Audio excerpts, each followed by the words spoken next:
Good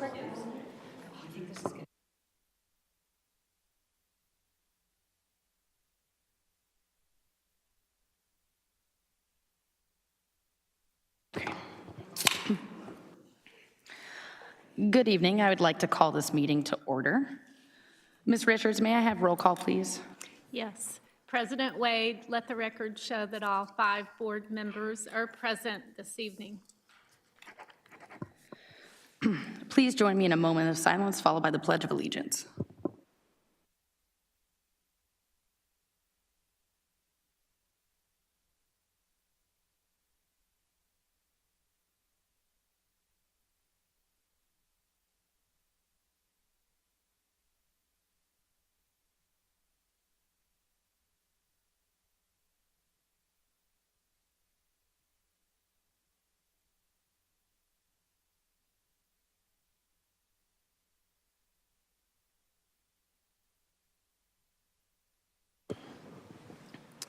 I motion to approve the agenda. Ooh. I'm gonna be honest, I have no idea whose voice that was, so we're gonna go, Anna, it's gonna be on you. All right, thanks. All those in favor? Aye. All right, motion passes 5-0. Hello, Ms. Richards. I believe you're up next for introductions. Good evening. We have an opportunity this evening to introduce ourselves.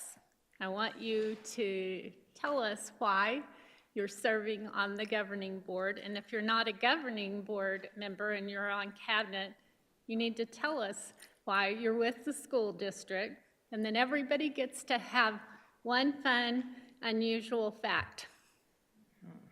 So, President Wade, would you like to start?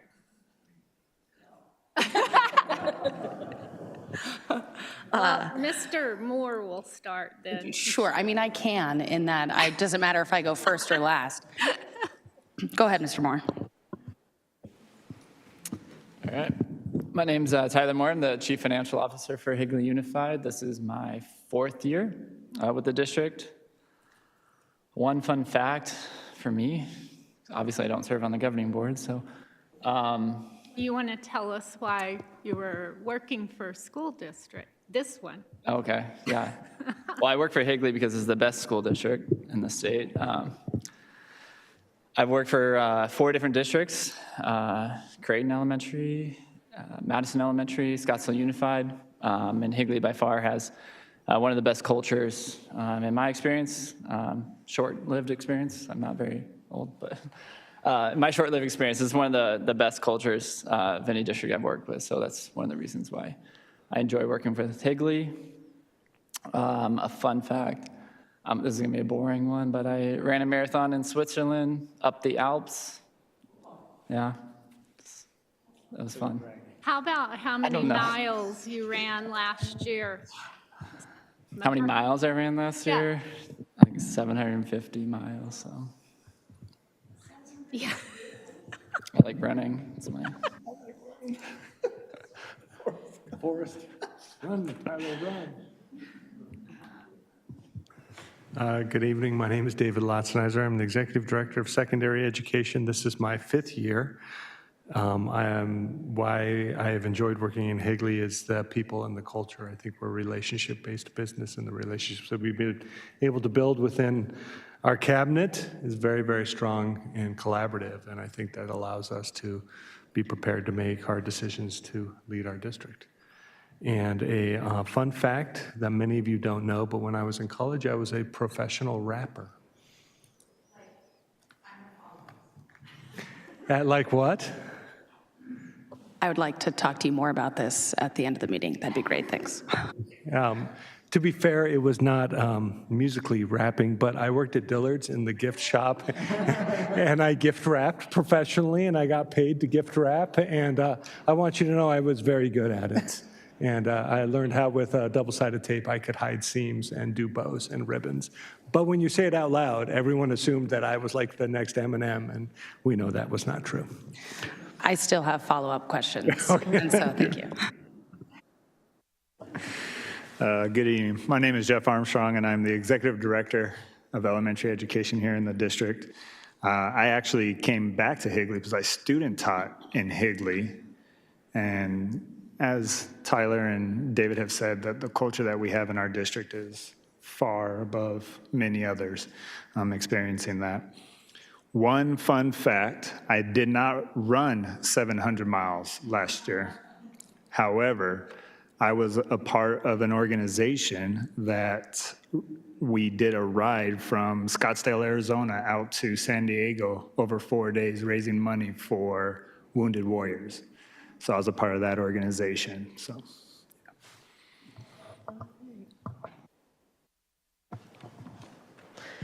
I'm Jessica Bautista. I'm the Marketing and Public Information Director. I will echo the sentiments of my colleagues in that I work here because it is the best district with the best people.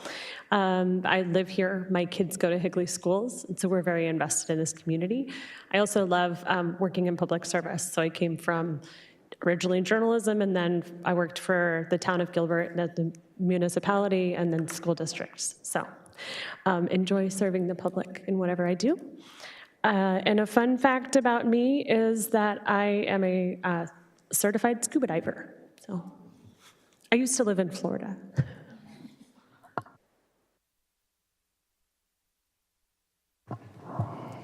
Hi, I'm Christine Zimmerman, and I'm the assistant to the governing board. I was hired by Sherry Richards almost 13 years ago, and I'm still here. So Higley's a good place to be, and I live in the community, and my kids have graduated now from Higley schools. They graduated from Williamsfield High, and they're doing great. They got a great education. Fun fact about me, my family goes back really far in Arizona. In fact, my great-great-grandfather was the first mayor of Mesa. So yeah, we have long history here. All right, my name is Scott Glover. I'm here because I'm a longtime public school teacher, strong supporter of public ed. I believe in service to others, and I believe our schools need more support than they ever have, so I hope to contribute in that manner. Fun fact about me, I just mentioned it to President Wade, so that's what's on my mind. My first paid teaching job was in post-fall of the Berlin Wall and the Iron Curtain in Warsaw, Poland, and I taught kindergarten to a bunch of kindergartners that didn't speak English, and I spoke no Polish. So that was my first endeavor into teaching. I'm Tiffany Schultz, and I serve on the governing board for my second term because I believe in public education. I've always supported public education, and I got involved because of the terrible funding that public education receives from our state. And I love Higley School District, and my kids go to Higley School District, and I am having trouble thinking of a fun fact about myself. I rap, yes, I rap. Often. In my car to 90s rap. Yeah, it's inappropriate, but that's fine. Hello, I'm Amanda Wade. I serve on the board because I believe in public education. I believe we have a responsibility as a community to take care and provide the best education possible for the community because we are all better for it. Having taught for most of my adult life and being a part of those types of things, when I decided to no longer teach and an election was coming up, I decided to, go through with what I believe in. And I think that matters. It's one thing to say you care about something, and it's something else to show up and put in the work. And so that's what I'm here for, is the work, I guess. As far as a fun fact, I don't, I have double jointed elbows. That's fun facts.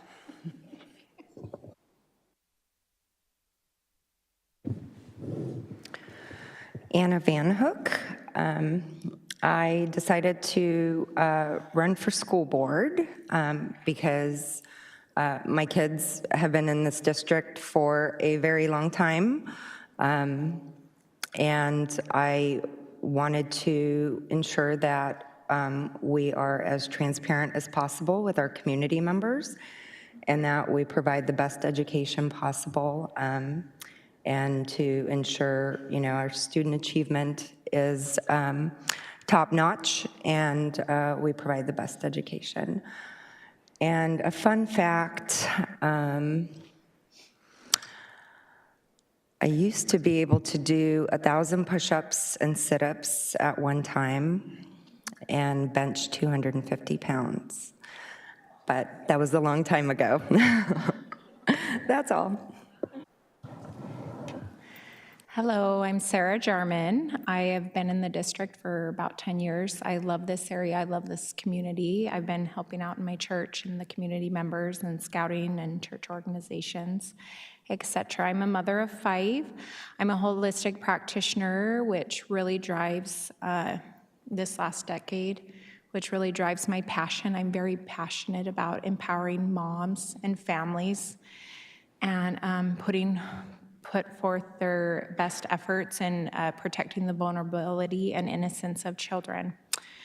I am grateful for Higley for providing education and academic excellence, and I just hope I can be a voice and really propel and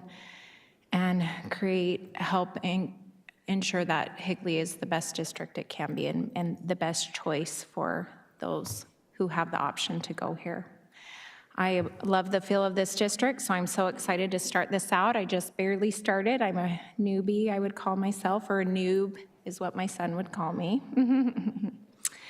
But I am passionate about this area. I really think it's the best kept secret. So, and a little fun fact for me is I'm very sensitive to the cold weather, even though I was born in Montana. And, but I love the sun and hot tubs. Good evening. My name is Shauna Miller. I'm the Executive Director of Special Education. I am in my 18th year in Higley. I was originally recruited to Higley by a previous administrator that had worked with me in Mesa. And I came over and I brought my 4 kids with me who all went to Higley schools, who have all graduated. And through those 18 years, this is more like a family at this point. I can't imagine going anywhere else. I do feel like it's the best district because of the size and the ability to collaborate with each other and really work together as a team. So not planning on going anywhere anytime soon. Fun fact, I've been here so long, everyone knows all my fun facts because we do this a couple times in different arenas, but I'll go to when I was in the 4th grade, my family decided to move out of Arizona to Alaska, to Juneau, Alaska, to open up the first McDonald's there, and we broke the world record on opening day. But then most things sold. But then Russia beat us a couple of years later. But fun fact, I got to grow up owning a McDonald's. Well, my family did, so.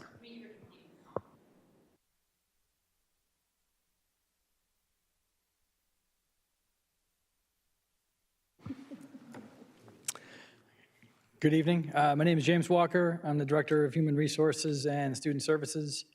I'm in my 14th year in the school district.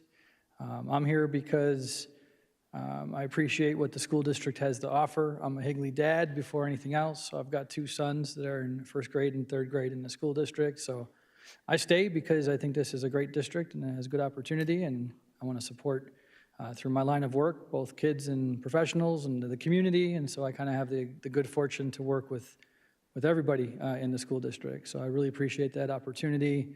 I like to help solve problems and get to good resolutions across the board. So that's why I'm here. I live in Gilbert, like this community, all good things. Fun fact, I did win the Best Dancer Award in 8th grade, so. Hi, everybody. My name's Karen Johnson. I'm your Executive Director of Human Resources and Student Services. I spent the last 37 years in some form of education, from K-12 to K-8, K-12, and post-secondary. Next week, I will celebrate 2 years here at Higley, and I'm very excited about that. I enjoy working with people, obviously, and I love to see the students grow and progress, and I believe in public education. Fun fact about me, I survived the blizzard of '77 back in Buffalo, New York. I was a child, I was a child, but that was a 3-day in-the-house blizzard that we didn't leave. And so that's why they have basements there, and they store a lot of food in their basements. So that's just a fun fact about me. Well, hi, everyone. My name is Julie Bacon, and I am the Director of Leadership Development for the Arizona School Boards Association. I was a board member. I served for 3 terms in the Paradise Valley Unified School District, and so I call myself a recovering board member because you're never quite out of it. I do what I do at ASBA because I want every district like yours to be successful, and I want students to achieve all that they can. And so I believe deeply in local control. I believe in the people closest to the community being the people who govern the community schools. So that's my commitment to Arizona schools. Fun fact about me, I have a daughter who's 31, and she's a 6th grade teacher in Arizona schools. I have a son who's 27, and he is a mechanical engineer. And my daughter was born on Valentine's Day, and my son was born on St. Patrick's Day. And my brother said to me after my son was born, be careful 9 months before Flag Day, so it's all about holidays at our house. Sherry Richards, superintendent here in Higley. I always think about education and how important it is. So I started my journey as a deaf ed teacher, and I loved that so much because I would go home at night and my kids have language and they're learning, and I can see it every day. So I worked in Texas for a long time, and when I moved out here, Dr. Nance hired me, and he kept talking about community schools, and I was like, I don't know what you're talking about because we don't use that language in Texas. Well, I learned very quickly what an amazing community this is and how supportive people are. So I've been blessed to do a few different jobs here in Higley, and every single one, I learned so much, so much. And I want to say to the board, thank you, because you give of your time and your resources and your experience, and it's a big deal, a big deal. And the pay is terrible, right? So you have to do it because you care. A fun fact, I'm fairly tall, but my grandmother was 4'10". She had a size 4 foot. She was adopted into the Oglala Sioux Indian tribe right after she got married in South Dakota. And she proceeded to work every day till she was 100, and she died when she was 107. So I'm not wishing that on myself at all, but it's kind of interesting to think, because when I think about, ooh, if I live that long, I got a lot of work to do and a long time to live, right? So an amazing little lady. They were glad when she quit coming to work because she owned a furniture and hardware store in Lamesa, Texas, and I bet nobody in this room has ever been there, nor should you. But she just sat in the chair and bossed everybody around at the end, and they were like, no, you can go home. So anyway, all right, that's it for the introductions. Thank you, everyone. All right, moving on to 3.2. We'll now hear from Julie Bacon with Arizona School Board Association. Thank you, Madam President. And we are going to have a conversation. I don't want this to be me talking at you. If there are questions, if you want to discuss something, just jump in and let's have that done. We're going to be able to skip a slide or two here, I think. Oh, no, roles and responsibilities. So we'll talk about, oh, that is very fast. It's difficult, believe me. We have Okay. trouble. So roles and responsibilities. So when we talk about the senior leadership team of a school district or the governance team, we are talking about the board with the superintendent. And together, the six of you make up the governance team for the school district. Arizona revised statutes 15341 and 15342 have what you can do and what you shall do, what you have to do and what you may do. There are duties that are clearly not delegable in that list, but most of those duties are delegated to the superintendent and whoever the superintendent delegates to do it. The things that cannot be delegated are approving policy, passing a budget, and the HR functions or the supervision of the superintendent. The five of you as one entity are the supervisor of the superintendent. However, you have five distinct personalities. You have five distinct priorities, probably many more priorities. And so the superintendent sure has a job trying to work with each of you and meet the needs that you each have in the work that you do as a board member. The day-to-day operations of the district are left up to the superintendent, and it is important that each of you adhere to the roles that you have. The board stays in doing their board's job, and the superintendent stays doing the superintendent's job. So the board's job is to govern, obviously, evaluate the superintendent. Another really important part is to set the direction that you think that the community wants for the students in your school district. And that is the whole community. And so sometimes a challenge that we have as board members is really getting to know what the community as a whole wants. We all know what the people close to us want. But that's something in terms of setting directions, setting strategic goals, and objectives to meet those goals. That is an important part of what the board does, providing oversight. You adopt those policies in the budget, and then you set goals and monitor progress on any strategic goals or strategic initiatives that you have in the district. One of the things that we have to remember as board members is we can't really fulfill our role as policymakers if we don't monitor the impact of policy. That is one of the most important things that we do as board members, or you do as board members. I can't get rid of the we. That's why I say I'm a recovering board member. I'm not a board member anymore. I can't use that word, we. But you're accountable to the community. And if they don't like what you're doing, they're not going to elect you again. That is how they tell you that. The superintendent's role is to manage the day-to-day operations of the district, implement the policies set by the board, and then develop plans to meet any strategic goals that happen.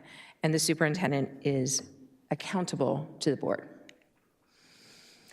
So this is just, we have tons of different graphics that help you kind of visualize what this looks like, but here are just some things that we have put together. The board does the what, why, how much. The superintendent is doing the how, when, where, and who's going to do these things. The board sets that vision, mission, goals, your policies. Your role is to monitor, and your other role is to vote. That is why you were elected. The superintendent does those objectives, action plans as needed, make sure that the regulations and procedures are clear for everyone, then implement and also recommend policy and anything that comes before you as a board. So we get a lot of board members who get upset when we say that board members don't have any individual power. And under a legal definition, that is true. So when we talk about power, we're talking about legal authority and legal power. You certainly have a lot of influence in your community. You also have the perception of power. A lot of people believe that you have the ability to do things that you may or may not, in fact, have the ability to do. So just knowing that as you're out in your community, and I know Higley's a very close community, you're going to be seen as someone who has power to make changes or do things differently. And you do, as a body of one, not individually. So we just want to kind of clarify, when we say power at ASB, we're really talking about legal authority and legal power. Any question about that? Okay. This is another graphic that we use to talk about how the board and superintendent interact with one another. So the board authority, the oversight of management, and sets the expectations for the way the district is run. And the superintendent's authority is to make recommendations to the board, provide leadership and supervision. And you can see that kind of continuous improvement cycle on the outside with dotted lines in the middle and arrows, because you need to communicate with one another. Communication is key. That is what makes great teams be successful, is making sure that each of you are informed about what's going on. So a number of years ago, I was working at ASBA, and a superintendent called me and he said, "Hey, I want to get that graphic that you use." And I was like, "Which one?" And he goes, "You know, the hamburger graphic." Apparently he thinks that's a hamburger. It is not, it's just a circle.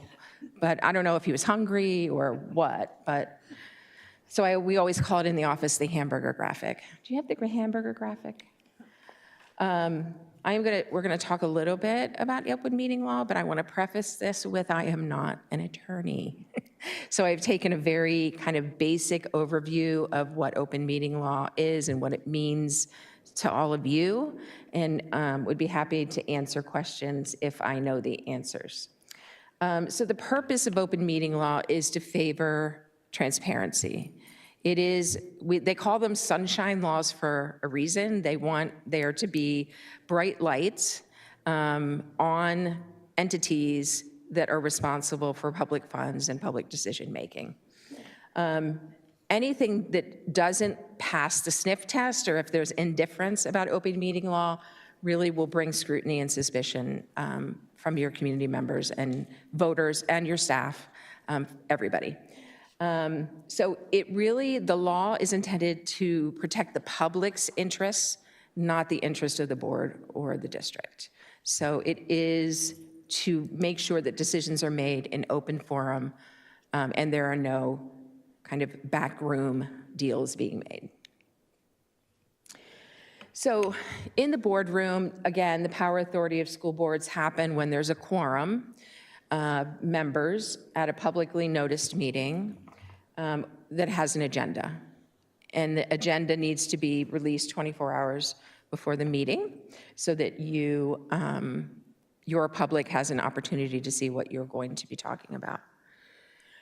Meetings are used to have discussion. That is what this is about. This is about you coming together as a body, as a public body, to have discussions, listen to information that will help you make decisions about things that are before you. Once the board votes on an item, board members support the will of the majority. Now, I can say this, having been in the minority in voting, not a great place to be, not fun necessarily. And it doesn't mean that you have to rah-rah cheer everything. I mean, your job, and I can remember people saying to me, "Why did you vote that way?" And I would tell them why I voted that way, and then I said, "But the decision has been made." And my job now is to monitor the impact of the decision. So if the board makes this decision, I need to make sure from a policy perspective, from a budget perspective, from the supervision of the superintendent perspective, that things are being done and it's not harming students. So that is supporting the will of the majority. The public must have access to a publicly noticed meeting. You have to have the open room. You have to allow for audiences. Some districts live stream. There are other ways that they allow public participation other than in person. Public comment is not required by Arizona statute. It is something that most, if not all, Arizona school districts do as a matter of transparency to their community. You're not sitting there because you don't want to hear what they have to say. You're sitting there because you do want to hear what they have to say.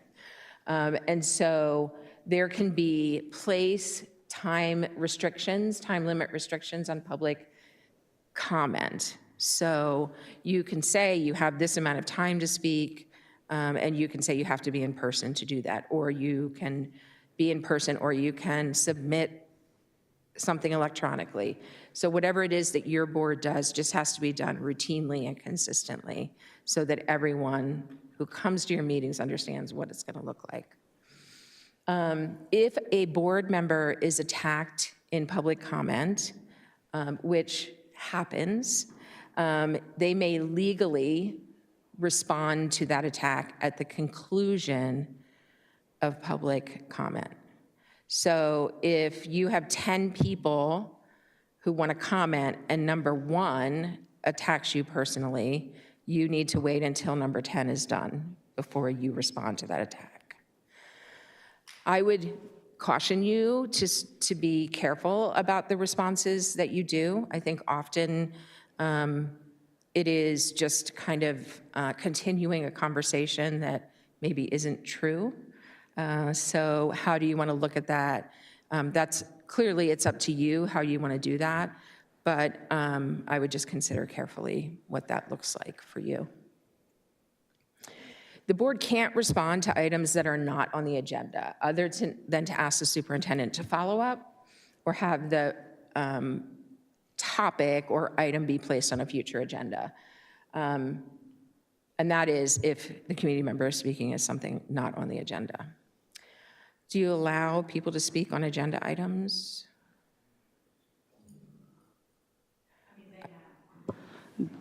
They have during the open call to the public. Yes. Okay. But during the regular session when we're doing that, no. The only other time would be the budget, when they're for that. Yeah, the public hearing, that's it. Okay.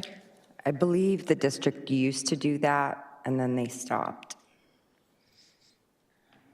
But no, we have not allowed individual agenda item comments.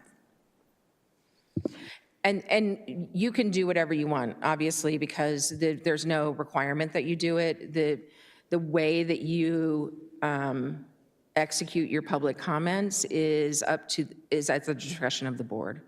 So the board needs to make those, put those parameters in place. There's a couple of things that have happened recently that you probably have seen about in the news. One was in Surprise, Arizona, at a city council meeting, where a member of the community criticized the city attorney, I think it was, and was told that they were not allowed to do that. They were taken out of the chambers by police and were arrested. That quickly changed their policy around public comment. And part of that was they were saying that the employee didn't do their job, they didn't know what they were doing. I don't know the exact things, but it needed to be allowed. First Amendment rights are, top of concern these days in terms of what boards and city councils and public bodies are hearing. So that's one. And then in Brevard County, Florida, there was a case brought by Moms for Liberty about the way public comment was handled in the difference between board presidents. So there wasn't consistency in the way one board president executed public comment versus the other board president. So just thinking about that, whatever it is that you're doing, we really make sure you're being consistent no matter who is running the meeting. And so that's just something to be clear about. In your packet, I also have a public participation at your meeting. It's just a handout that we made during the pandemic and have updated continuously so that we can give you some information that is pertinent to the work that you do. May I make a comment? Please. Okay, thanks. Just to anybody, I know people do watch this stuff, believe it or not. Public comment as a board member, I appreciate it and I support the First Amendment, but it's unsatisfying, I'm sure as unsatisfying it is to talk, because we're, as you can see from the slide, we really can't respond. We want to, we have good ideas, we appreciate the things they say, but we're really not allowed to say anything at that time until it becomes like an action item. So just know that it's hard for us sometimes because we really want to speak or we really want to say something. I really do value people's input. And also we got a long email from a couple people this week. And, sending us an email, for me, just for anyone who cares to know, I have time to read it, I have time to digest it, I have time to respond, I'm able to ask questions at that time where I can't do that here. So to me, that's every bit as good. I know it's public and on camera, but email, for me, it works just as well too. And it's a public record too, and we do read our emails, so that's just a good way also to communicate with us, especially when we're talking about board meeting times and people able to make it. But I like that because there can be a sort of give and take. Yeah. Any other questions, thoughts about public comment? I do have a question, but I'm not sure if legally you can answer it. Okay. But it's at our last board meeting, we had a situation where a speaker spoke by proxy, and I know that there's no law preventing that. The attorney that was at the board meeting said it wasn't allowed, but I looked into it and I can't find a statute that says you can't. So maybe it's better to ask an attorney, but that's definitely, and we don't have a policy against that. And I know we've allowed it before. And we do have a lot of situations where people can't make it to the meeting, but they want to be able to voice their concerns or comments or whatever. So I just want to understand the legalities behind Jennifer saying that it's not allowed.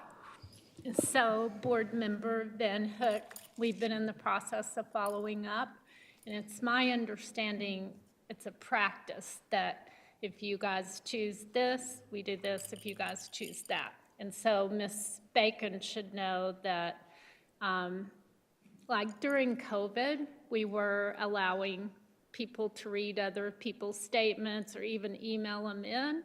And so that is one thing that hasn't happened a lot, but has been a little inconsistent. So, I mean, we took to heart what was shared and put it on our request to speak form and sent it to you guys last week saying they needed to be present. But since it's a practice, I mean, how would you? Yeah, so I think the best thing to do would be for the board to take a look at that policy together and have a conversation around that policy. We don't have a policy. You don't we have a request to speak form. Right. You don't have a public participation policy? Well, it doesn't address that. Right. Sorry. Right. We don't have a policy that Yes. says So, that. yes. So okay. Wait, I was a little bit like, what? You don't have a policy No. that?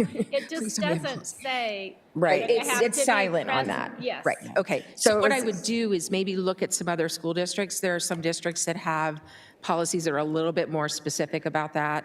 I know in Paradise Valley, we had one that you can't cede or give your time to someone else. We didn't have a no proxy, but we did have, if you're there and you're talking and your speech is 15 minutes, you can't get 5 people to give you their time. So that was one thing. We also had something in there about no solicitations during public comment, that there was a time and place and manner for you to do that. It's not at a board meeting. So there are a number of policies that you might want to look at just to see what others have incorporated.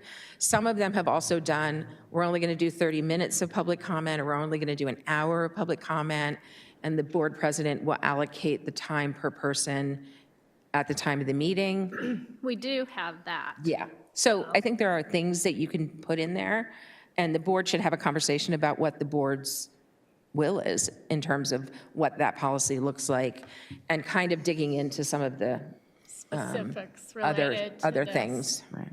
So ultimately, what was said at the board meeting is not factual, the fact that it's not allowed. And so that's definitely something, a conversation that I think should be had. And I think that we shouldn't be updating the request to speak form prior to having that conversation as a board.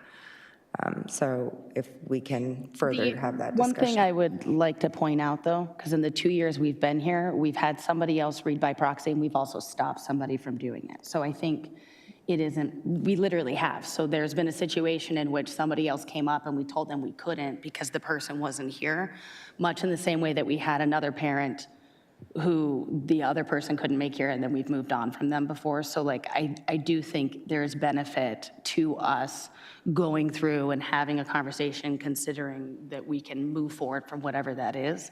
I don't think there's any harm in making a decision so we can make sure we're clear before it goes forward. I just think part of the confusion in our lawyer's defense is we literally, in the 2 years I've been here, had one person do that and then we stopped somebody else after them, because after that meeting, somebody else, and I would assume it was either the individuals who were on the board previously had talked about we stopped doing that because of COVID, and that's where that confusion came in. And so then the next person that they stopped, they expressed, because during COVID we made changes.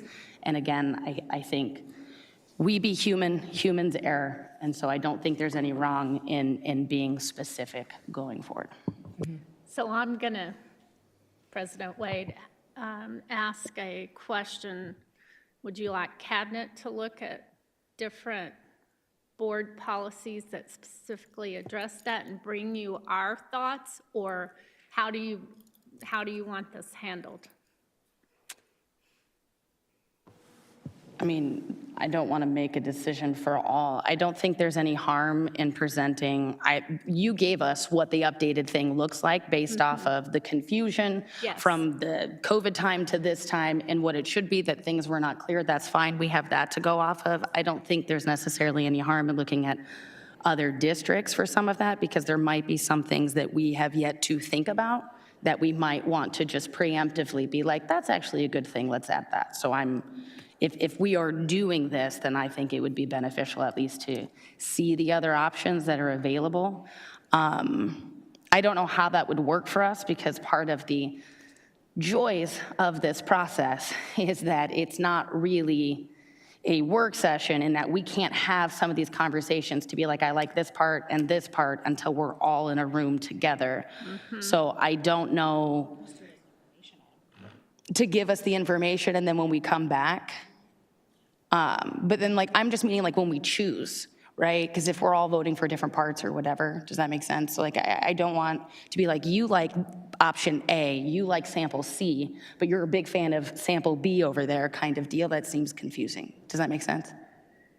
So I mean, look, you all do this. So at the end of the day, I think an information item on it, I mean, do we have to, if it's not a policy, this is just a practice of choice that we have, does it have to be an action item after that fact? If so, then maybe just make it an action item so we're not going 3 meetings just to solve whether or not somebody can read a piece of paper from somebody else. Okay. So it would have to be approved. If you change your policy, there's nothing that you should do in practice that isn't in policy. So, and this in particular is very wise to be specific and let your public know and be intentional about it. So, I mean, what I might recommend is, here are 3 policies that Cabinet has pulled. You all identify the things that you like, not the whole policy, right? Here's our policy, here's what they have. What parts do they have that we could incorporate? And then have that conversation, instead of saying, I like number 1 or I like number 2, what pieces and parts of 1, 2, or 3 would we like to include? I would guess that many of you will agree on what you would want to include. One option. So. Can we just do it then as an action item? And then that way we don't have it as 2 separate meetings, or an information and then action later kind of deal? All I want is whenever we get that information presented to us, we make the decision in that moment, so we're not kicking the can again, essentially, to make this decision. I mean, as a board member, I think I would appreciate having a discussion about it at one meeting and voting at the next, so that then you have the opportunity to take it back, rework it, wordsmith, whatever. The cabinet can do that, and your superintendent, and then bring it back for a vote. I completely agree. I think it needs to be a discussion item, information item, to have a conversation and be able to go back and forth and then make a final decision and then bring it back for a vote. Discussion is always important, and it shouldn't be the day of the vote. Right. Considering we have what you updated us in status, can we rock with what we currently have until whatever that situation and change, so we're not going back through just to make a different change for the interim? President Wade, we'll keep what we currently have. We'll set that aside. We'll bring 3-4 different options for you guys to look at. You give us instructions, we'll go back and modify. So this is good, because we don't know we have a problem until we have one, correct? Yes. That's usually how it works. I mean, you might have a problem that someone else knows about, but unless you know about it, you can't do much about it. So, no, I think these are conversations that are happening all across Arizona, because the utilization of call to the public has increased since the pandemic. And so to be very specific, I think is important. Okay. So when does open meeting law apply? It applies at any meeting of a quorum of board members. And what's a quorum of board members? 3 in a 5-member board. We do have some 3-member boards in Arizona, and a quorum is 2, so you're kind of on your own. You're not talking to anybody about anything that's on the board. So it's an interesting dynamic. A quorum or meeting includes conference calls, email, and it may include other forms of electronic communication. So if 3 of you are texting about something and you're talking about an action that you want to do, that is a violation of open meeting law. What constitutes a meeting? A discussion, a proposal of action, taking legal action, or deliberating with regard to any legal action. So that is what constitutes a meeting. And this is, a meeting also can include one-way electronic communication by one member of the public body, so one board member, proposing legal action to a quorum of board members. So even if so say I propose to 2 board members that I'm serving with, even if they don't respond, if I'm proposing legal action, I have violated open meeting law. So you have to be really careful about those conversations. An exchange of electronic communication among a quorum of members that involves Julie, discussion. I'm Yes, sorry if I can just No, please. clarify. Yes. So obviously Scott's new on the board, but he's been on the board, and I just want to clarify for Sarah that let's say you get an email and it has all the board members on it, never hit reply all. Ever. Yeah. And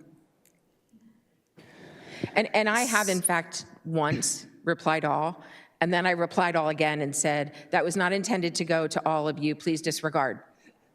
I did not intend to break open meeting law. So, yeah, so it just make sure, and if you get a text from the superintendent who has all of you on it, don't respond to that, go offline, get in a text message with the superintendent if you have questions.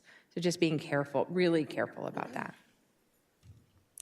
There's also the idea of a perception of this. So 3 of you are walking out after a meeting. We always say be careful of the parking lot, because sometimes the perception is that you are talking about things that have to do with board business when you're talking about where you went on vacation. So you just have to be really careful. I always joke that everyone thought that our board didn't like each other because we literally never spoke to each other in public. or private, frankly. We just worked in a board. It wasn't that we didn't like each other, it's just that we were really concerned about that perception of doing board business when we weren't.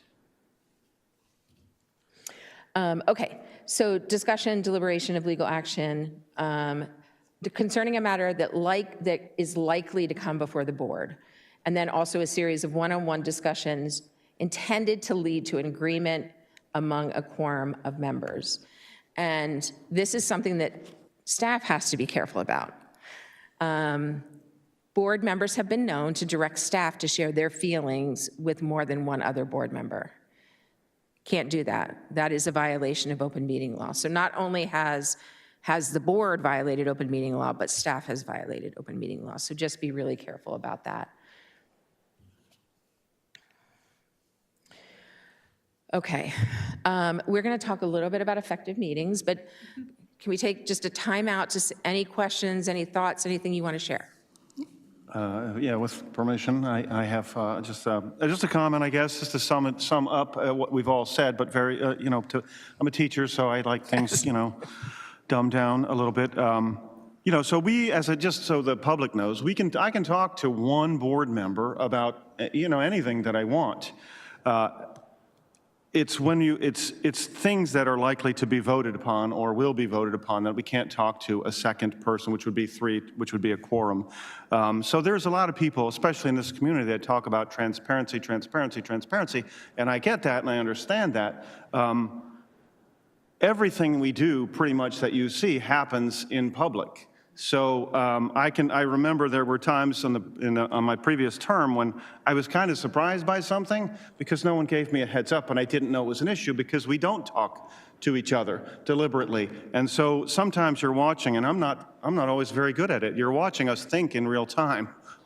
Because sometimes this is the first time something's been brought to our attention, and we have to kind of, it's not easy. You got to think quickly on your feet sometimes and make some pretty impactful decisions because we don't have the opportunity to talk to each other anywhere outside of here in public. So I just want people to understand that. I'm not conspiring behind closed doors about anything. We talk and we meet here. And so I like to ask questions. And I would say to our cabinet, if there is a hot button item, I just, as a courtesy, give me a heads up, please. I'm not directing you to do a specific item, but I'm just saying we appreciate it because it gives us time to think and to act with knowledge. Mm-hmm. Well, and I always say that about public comment. If you all know that something's bubbling up in the community, let the superintendent know. There's probably going to be a lot of people coming, public comment about this, and vice versa. If the cabinet and superintendent know, hey, we're hearing, talk of 20 people coming to talk about this particular item on our agenda, let the board know. So you can be prepared for that moment so that doesn't happen. Anything else? Yeah, so on slide 5, as far as leadership team roles,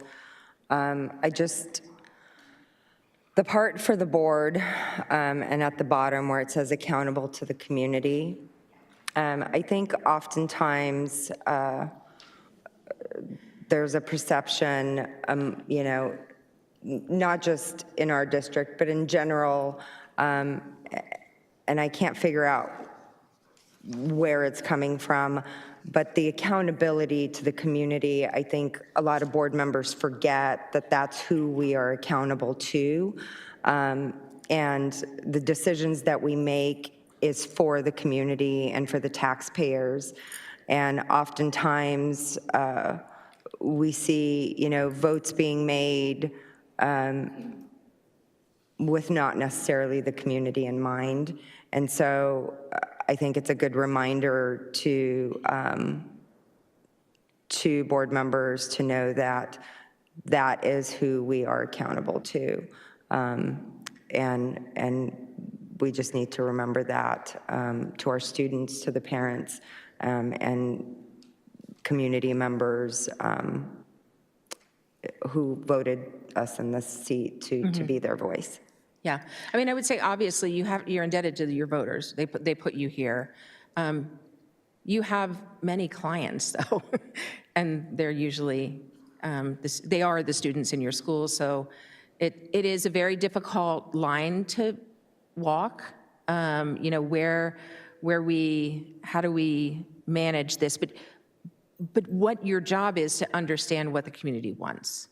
That is true, and that is something that you need, you know, to be thoughtful about as you vote.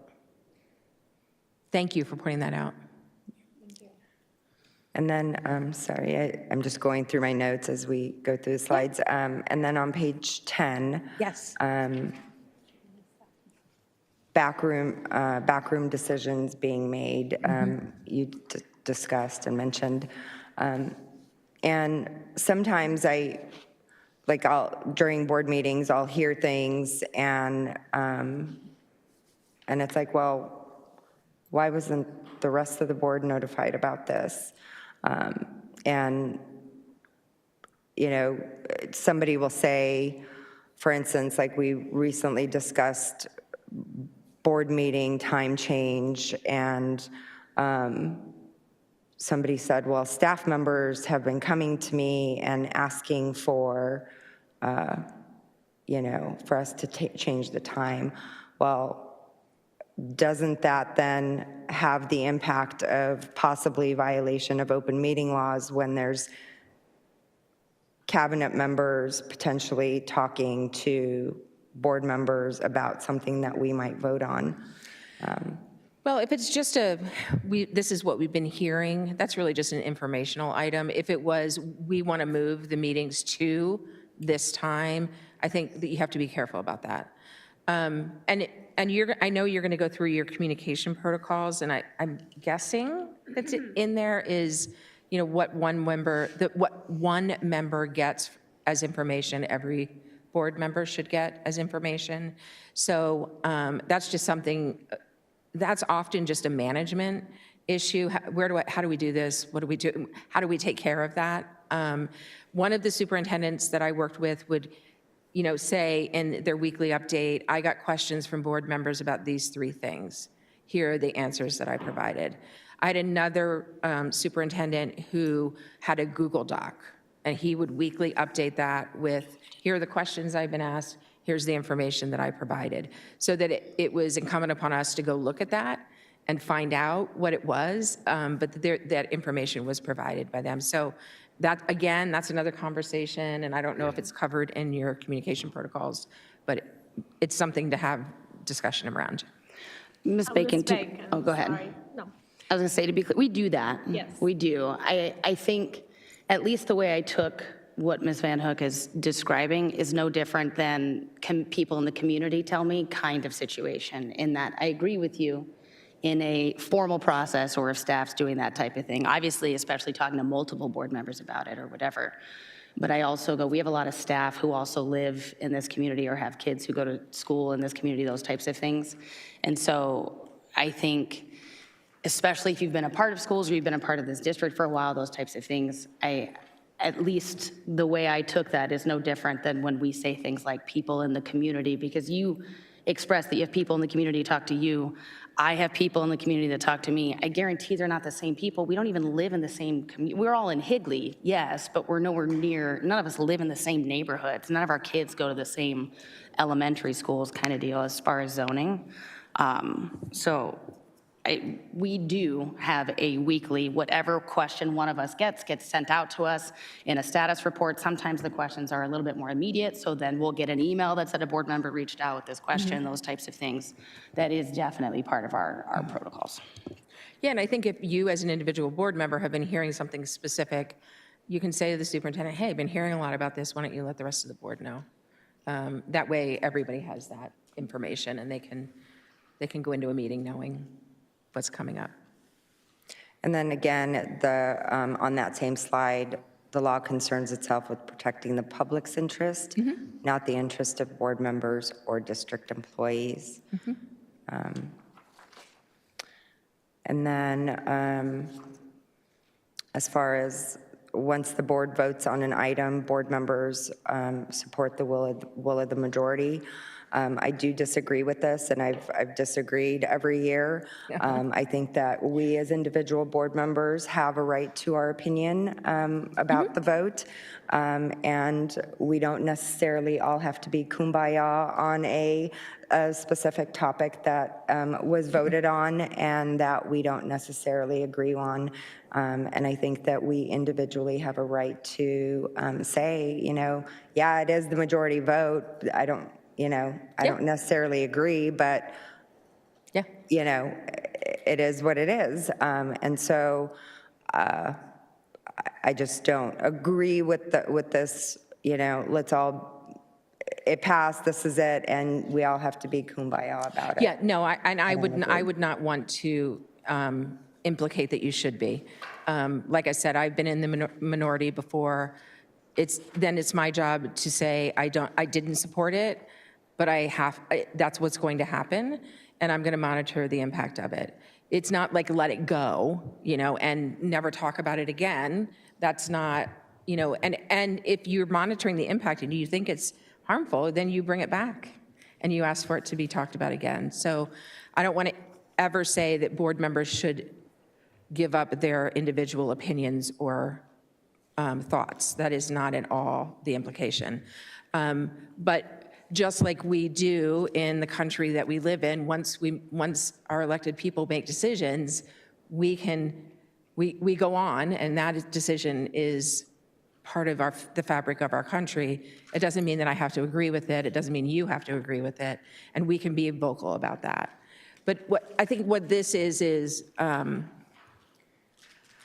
this is more about how you manage that disagreement than it is disagreement, because the way you manage disagreement is important. Thank you. Yeah. And then, as far as when open meeting law does apply, page 13, as far as for Sarah to understand, and initially when I got on the board, Christine reached out and said, when there's an emergency or something, I text all the board members, and I actually opted out of that. And I said, just email me or call me. I don't want to utilize my, this is my personal phone. I don't want to do board business on my personal phone. So I opted out of text messages. But one of the things is, so initially that first year, I believe it was Chris Thomas that came and did the open meeting law training. One of the concerns was texting during board meetings. And one of the things at the time Chris mentioned was that, if it's not board business, then they don't have to turn it over. But that's something that I think could be a pretty fine line. First of all, we shouldn't be texting during board meetings. We should be concentrating on the actual board meeting. And I think sometimes there could be people that are sitting in the audience, possibly texting a board member on what to say and what to do. And so with that in mind, I think it's important that we not text during board meetings. And then to have to open up those text messages to public records request. And any board member can just say, oh, it wasn't board business, so I don't have to turn it over. I think it's wrong. So it's better to just not do it in the first place. Yeah, and I think the Attorney General is leaning towards, it doesn't matter whether you say it was personal or not. If it was during a board meeting, it's public record. So just being thoughtful about that. I have done training with board members, and one board member in particular, she came up to me afterwards and she was practically in tears, and she said, I can't use my cell phone. And I said, well, no. And she said, but I'm a diabetic and that's how I monitor my blood sugar. okay, well, there might be a reason for her to be looking at her cell phone. And there might be reasons that you need to do that. I would often say during my board report, board comments, that my kids, who were clearly old enough to be home alone, but were clearly not old enough to get along, that my husband, who traveled all the time, I might be looking at my phone, and that would be why I would be looking at my phone. I'm not talking to anyone about the business of the board. So I think there are ways you can do it, but in general, I agree with you. Cell phones, probably don't need them during a meeting. Thank you. Yeah. Okay, anybody else have questions, concerns? So I'm going to warn you that there are some videos. Some of them are louder than others, so brace yourself. Okay? It may come through very loud. These are just some videos that I did a presentation at our law conference with the general counsel in Tucson Unified, Robert Ross, and these were some videos that we pulled just to kind of accentuate some of the things that happen at meetings and the way they look. I think one of the things to think about when you think about your meeting is this is how the public is viewing you. This is really a PR event, and they want to hear what you have to say and how you work together as a team. So just bear with us during these videos. To me, a gun is like a American Express card. You don't leave home without it. I don't carry a gun to intimidate anybody, and I really don't believe that Lauren Doherty was intimidated by my carrying a gun in here. I carry a gun because I'm Shut up, I'm talking. Oh, whoa. Let's calm down right now. Hold it. Stop it right now. I've listened to enough so far. I've never had this happen. In my 23 years of mayoring, this has never happened. You know, you can go ahead and finish, Mr. Bush, and I'm going to finish the cards, okay? But then I've never called anybody down. This is ridiculous, okay? This is not council business. This is political actions in this room right now. Right. And that is not what we're here to deal with. And that's not what these... Obviously, we had to cut him off because, board members, city council members, they like to talk. So this was just one of those things where the audience was participating in the meeting, and that is not the intention of governing board meetings, for the audience to participate. The intention is for them to observe, other than call to the public, where you set those parameters for participation. Okay, here's another one. It's the civility. And that's what about the civility piece? When you sit up here and you say you actually twist what I said when it's in writing right there, and it wasn't a slam on you. So where's the civility there? Where's the civility when you attack a citizen who's up? You did. And the mayor wouldn't even stop it. She has slandered me in public. Hey, we're up here. We're up here and we take it, right? Here's the thing. We're up here and we take it, right? A 10-minute recess until 10 o'clock. 2 years of my life. Park City Council. So this is a situation where, board members are kind of going after each other, which sometimes happens. But really, we should be thinking about the issue that we're talking about, not the people. We really want to stay focused on what the issues are. I served on a board where there were people who really didn't like me, but we were always civil with one another. And I think that is what's important. Kindness, politeness, you don't have to agree, but you have to be able to have a conversation that's reasonable. Because they're going to see what kind of representation they have on this board. And It is disgusting. And President Sardo, it is disgusting. President Sardo, the voters, President Sardo, the voters I'll take also, the 96-6 vote every day of the week. they also know of the double standard where your police report says you threatened to kill your wife, and this is misdemeanor. Now, I was not charged with anything, Trustee Sigwalt. That's all I was right. not charged. I was not charged with anything. The question's been called.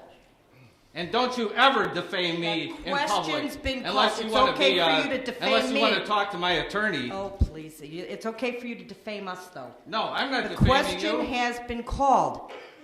You guys are a As senior disgrace. trustee, do all I of have the you, right to from the ask the convict court- at the end Terry. to the woman whose Terry. son had sex with the convict's wife. Unbelievable. Unbelievable. What a town. What a beautiful place. I mean, that's self-explanatory, right? I don't have to tell you what was wrong with that. And then this is the final one. Hopefully. That story. Alex? Well, in Monday night's meeting, video shows Counselor Robert Lombardo making gestures several times, but he claims he wasn't the one who started it. I want to know what kind of circus you guys are running here. How you can allow our counselor to sit there and throw obscenities out. So again, why are we in a board meeting? What is the purpose of a board meeting? It's for the board to do its work. Meetings are vehicles for members to have discussion around agenda items, provide direction to the superintendent, and listen to information that will help them make decisions and vote on items. So your job is to vote. When something comes before you, it's either a yes, a no. There are situations where you would abstain for good reason. Abstentions are not so that you don't have to vote. The idea is that you vote on everything. Once an item is voted on, board members should support the will of the majority. And I know you're going to talk to me about that, the will of the majority. So I'm gonna think about that in the way we have this written going forward. So some quick tips to have effective meetings. Place agenda items strategically. So if you know something is going to be, you're going to have public comment for 4 hours, and normally you introduce new employees at the end of the meeting, perhaps move that for this meeting so that those people don't have to stay for the whole meeting, go through the whole agenda, and then be introduced. So there are things to do that. Provide early access to information. Make sure that board members have all the information that they need so that any questions that they might have are asked. Before the meeting, information can be gathered. That doesn't mean you won't ask questions during a meeting. Of course you ask questions during a meeting. But just make sure that there's enough information. Advance outreach to board members. Do you have any questions? Is there anything you have questions about for this board meeting that's coming up? The use of those procedural rules consistently. So whatever that looks like, however it is that you do it, going back to call to the public, I worked with a board that they decided that when someone was done with public comment, no one was going to say anything except what the next person's name was for public comment, because they didn't want to forget to say thank you to one person and not say thank you to another person. So whatever they're talking about, it has to just be consistent application of the rules. And that is what happened in Brevard County also, was inconsistent application of the rules during the meeting. So just be careful about that.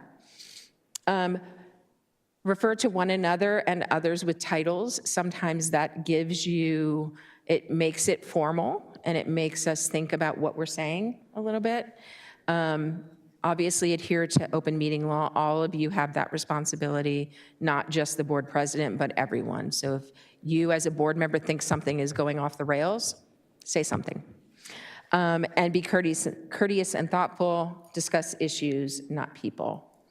The roadmaps, your agendas are roadmaps, so they provide you structure, focus, transparency, and accountability. This is an agenda rubric. A copy of that is also in your folder. This is just something we put together so that board members could say, is this something I should put on an agenda or not? So just look at that when you have some time, because I know I'm going over time. Call to the public, we had a long conversation about that. When you have open call to the public, you can't discuss items that they're talking about at call to the public. The rules of order. If you want to make changes to your rules of order, that is at the board's discretion. Most of the board policy around that is very simple. It's, the president may motion, there should be a motion, a second, and a vote. but making sure that everyone is in agreement about those rules of order is important. So I want to say thank you. I know I took a lot more time than I was supposed to. Sorry, everybody. Thank you so much. Do you have any questions for me? My contact information is there, so if you'd like to email me, feel free. I just want to say, just over the last 2 years, I typically will go back and just watch board meetings, because during the board meeting, I'm concentrating on the topic at hand, but afterwards, I like to watch just to see if I missed anything. And what I notice is during the times where I'm speaking, other board members are making faces at each other, laughing sometimes, and just being disrespectful towards myself. And I think that doesn't come off to the public very, very well. And it is disrespectful. And I want, part of this is be courteous and thoughtful, and we should all be respectful. And we're all adults, and I think that everybody needs to act like an adult, and nobody should be making faces or having sidebar conversations when people are speaking. So I just wanted to point that out. Yeah, that can be part of communication protocols or meeting agreements as you're going forward. And having those conversations as a board is a good thing to do. Yeah, can we just maybe take a moment and just talk about, I heard Board Member Van Hoek say, and I just want to share how I feel about, what my approach is, so you guys understand where I'm coming from as well. I think when we have board meetings, I like to be prepared. I've read every, my previous term, I read every single page, every single expenditure, sometimes at 300 pages. I read them all of them. So I think it's our responsibility, or for me, speaking for myself, I should say, try and ask questions and get answers ahead of time. I think that's really important, and it saves time during a meeting so that people aren't rambling, and the cabinet likes to be prepared for answers, and sometimes they don't have it, and if they knew, then they would have that. I think during the meeting, bring up issues you have, make your stance known, educate the public. I think that's part of our job too, a little bit. So on some things, maybe they don't understand why we think a certain way or why something needs to happen, and if we can help explain it or clarify it, I think that helps, and then you vote. And I also agree, we don't all need to be kumbaya. I was the one in some 4-to-1 votes. That happens. It's democracy. So you win some, you lose some, and you live to fight another day. And you can be visited another year, but I wouldn't publicly undermine a decision that people made that I lost just because I lost. That's just the way democracy goes. Sometimes you lose. But it doesn't mean you have to give up either. But for me, just speaking for me, I'm happy to move on or to revisit it for another day, but I won't publicly disparage, or I don't think I did publicly disparage any of the votes that I lost.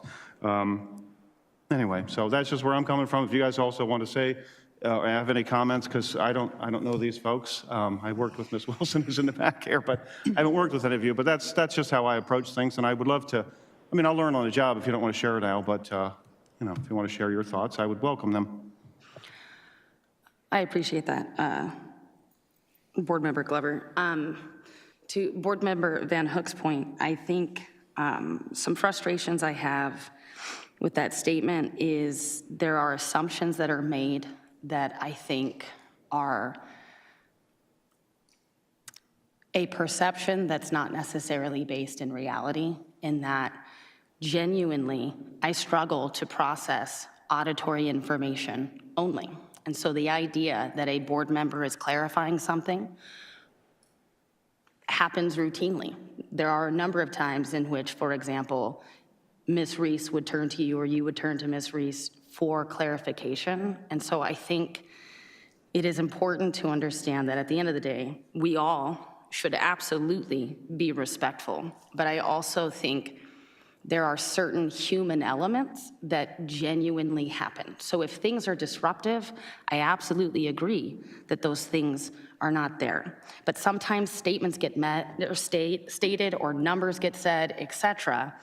And in order to make sure that we understand that, or is that something that's happening, or what school, I think those things matter. They are important. And I also think it is an appropriate fashion, should you, especially going through a meeting and feeling some kind of way about it, it is also possible to talk to us individually and express how those things are done or ask questions to make efforts to understand us, I think would be beneficial, especially for new individuals on the board, or if things are happening and questions arise. I don't want somebody to feel like if you're lost, stay lost, because that's not a safe space to be in. A lot of times there can be certain things that are a clarification, or I'm writing down something, and because I was writing down something, I missed something else. And so I do believe it would be beneficial for us all to acknowledge the human element that exists in the room on a constant basis. I'm appreciative of the efforts that we all make routinely to be prepared to show up with the stuff that we have, ask the questions, and all of those types of things. At no point have I assumed anybody coming here was unprepared to do those types of things, because we are indeed adults, as you've expressed, and I think that matters.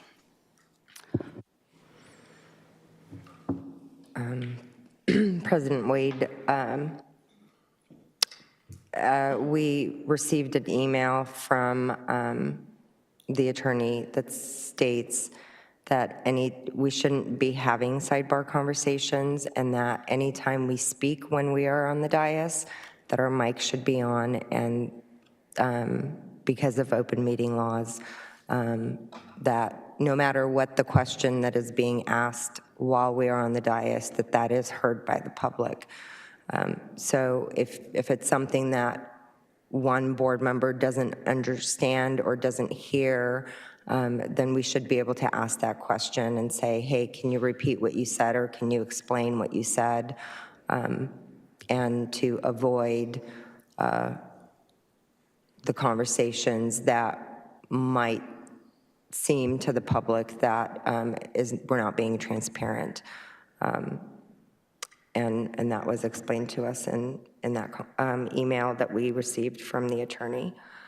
And then another thing I wanted to mention, and again, I don't know if this is something that you can answer, because I think it might lean more of a legal question, but as far as your thoughts on, for instance, admin meeting with board members individually about something that we might be voting on, and just to, whether it's to discuss ahead of time to possibly reduce questions, or to have us, ask questions ahead of time. Where does that, I think that there might be like a fine line being crossed as far as maybe them knowing where board members stand on an issue prior to a vote happening. Does that make sense? Well, yeah, the superintendent certainly can't poll board members or ask how they're going to vote. I think that's known. But I think there are conversations to be had about how you prepare for a board meeting. So if a one-on-one conversation is helpful for you as an individual in the way that you process and learn, I think that's fine, but there shouldn't be information shared during that meeting that isn't shared with all board members. So I think that is kind of the standard, and I'm going to let you kind of talk about how you do that. Yeah, sorry, Board Member Van Hook, I think at times we want to meet with people so that they have a complete understanding and it's not polling, are you going to approve this? Are you going to approve this? Are you not going to? That's not the purpose. And so when you're a new board member, for example, the budget is extremely complicated. And even for us that have been around for a long time, I think sometimes hearing it more than once, being able to ask questions or reflect is helpful. So I know there are school districts that meet individually, or the superintendent meets individually with board members before every meeting. We haven't chosen to do that, but I do like to meet with you guys periodically because it's a relationship, right? And I get to know you. I think you feel more comfortable calling me when I spend time with you. So I believe we're being very careful just to make sure that the information is clear, concise, makes sense, but not to say, are you going to approve this or you're not going to approve this, because that's not right. So that's kind of where we stand, and sometimes we have 2 board meetings a month, and I would hesitate to say, do you want to come meet 2 times this month? You know, I want to be respectful of people's time, but Tyler is excellent explaining the budget stuff, but sometimes we in cabinet have to hear it more than once. So, I don't know. And Does that answer?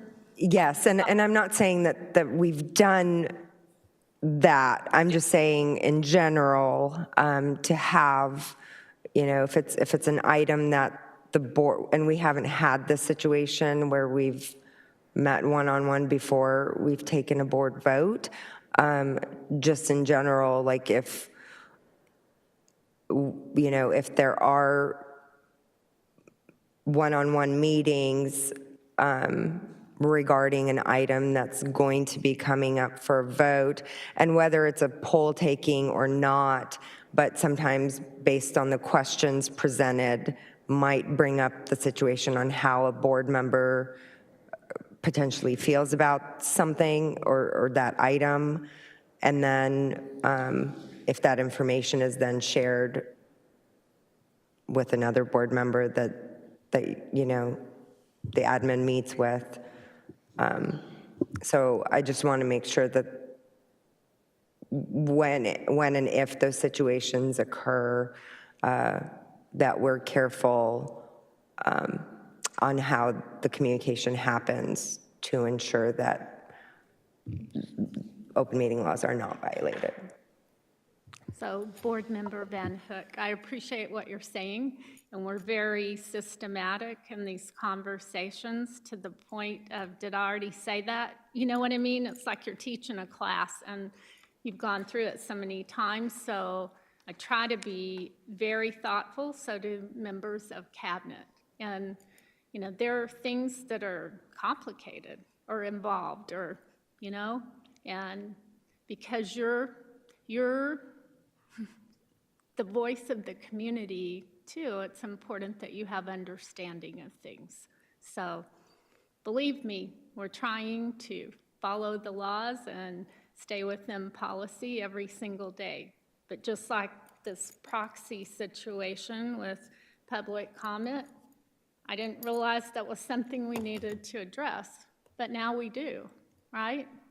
So anyway, I'm very respectful and appreciative of the time you guys give all over the place. President Wade, Ms. Bacon, I do have a question, just kind of a general question. I love the art of the open meeting law, just how the discussions are out in the public and all that kind of stuff. Do you have any tips and tricks on kind of, because I understand how it's helpful to ask your questions before and all the things, but do you have any ways to go about that? Because I do love open, prompt conversations, so I see the value in both. So is there certain tips and tricks, like as a board member, on what to perhaps present more as questions and conversations for the open meeting law, which helps our community really see impromptu, you know, oh, I'm surprised by this too, let me ask this question, etc. I hope that made sense. Yeah, I mean, so I always classify the questions that I had for the superintendent as, these are like just random, I just am curious questions, or these are questions that I think the public has to know about. So even if you ask a question beforehand and you get an answer that you understand and think is satisfactory, you just tell the superintendent you're going to ask that in open meeting so that you can share and have that transparency. And that would probably go for most meetings, or most questions that you have, because your job is to provide transparency to the community. So if you have questions, I would just let the superintendent know which ones you're going to be asking in open meetings so they're prepared and have everything in front of them. Board Member Jarman, one other thing that I would add to that too that's beneficial is when you have the questions, ask them, because like it may be a question for you that I didn't even think about, and then when I get to see your question, because they email everything, it prompts me to have a different one. And so that's beneficial, right? And then we talked, like, because you weren't here when we changed it over, ultimately we put all of this up so people can see that yes, we do in fact ask questions, because not all of them get asked up there, but any of the time, any you can ask. I just think it's always beneficial to ask them ahead of time, in that it gives us an opportunity to see that question, digest that question, because there are times where a question gets asked and I'm like, ooh, I also am intrigued by that, right? Or somebody asked the same type of thing, but maybe in a different way that is better. And so I'm appreciative of that as like a board member, and so you may find also the same types of things, because especially early on, there's so much brand new information that you can see some of these questions, and it helps you to understand the ways in which certain people look at certain information that can help you better understand what you're looking at sometimes. So I think in general, it doesn't hurt always to ask them ahead of time, knowing you can ask them again if you need to, repetitively kind of deal, but it also is helpful to us to know what questions you have, because I might not have thought of it. Okay, thank you.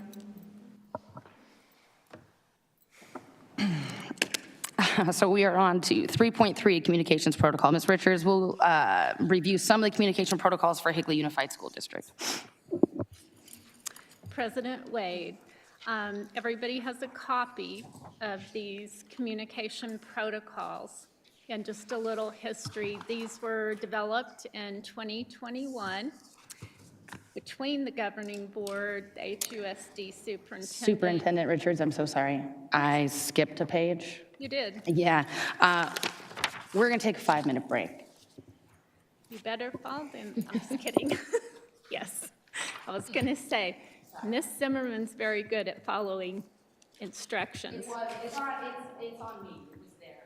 Everybody, how long do they have? Honestly, I will say anything to the restroom and that things, if I 3 5. Okay. Thank you. When everybody's back. My bad. No, I mean, I went to the restroom already, so I'm just.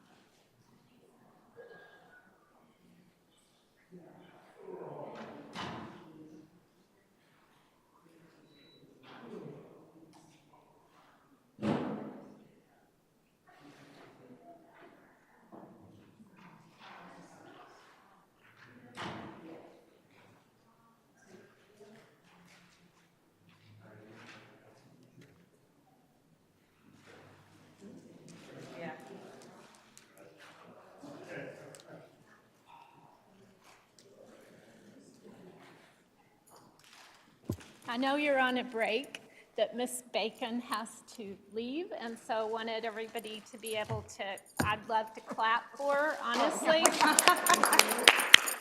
And tell her thank you for driving over here. Thank you. And we appreciate it. It was very helpful. Appreciate it.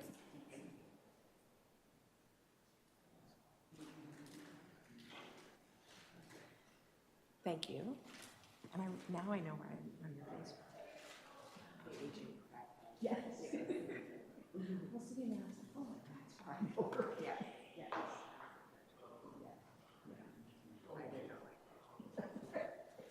I see it all. Was it 2 or 3 days? It was 2. Yeah, after 4 hours, I could not. So, It was an interesting approach to training.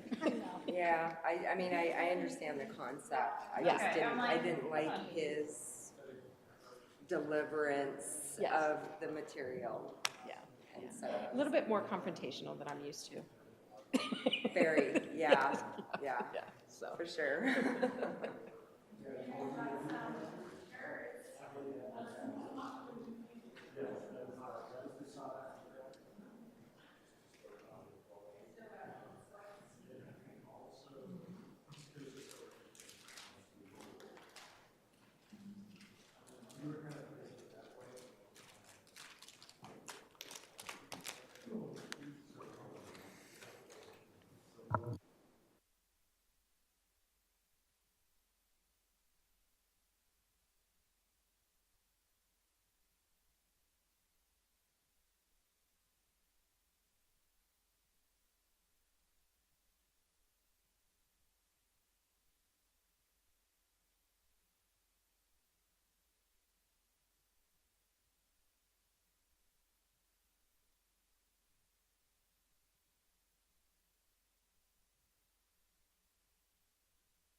All right, I apologize, Ms. Richards. That one's on me. Please review some communication protocols for the Higley Unified School District.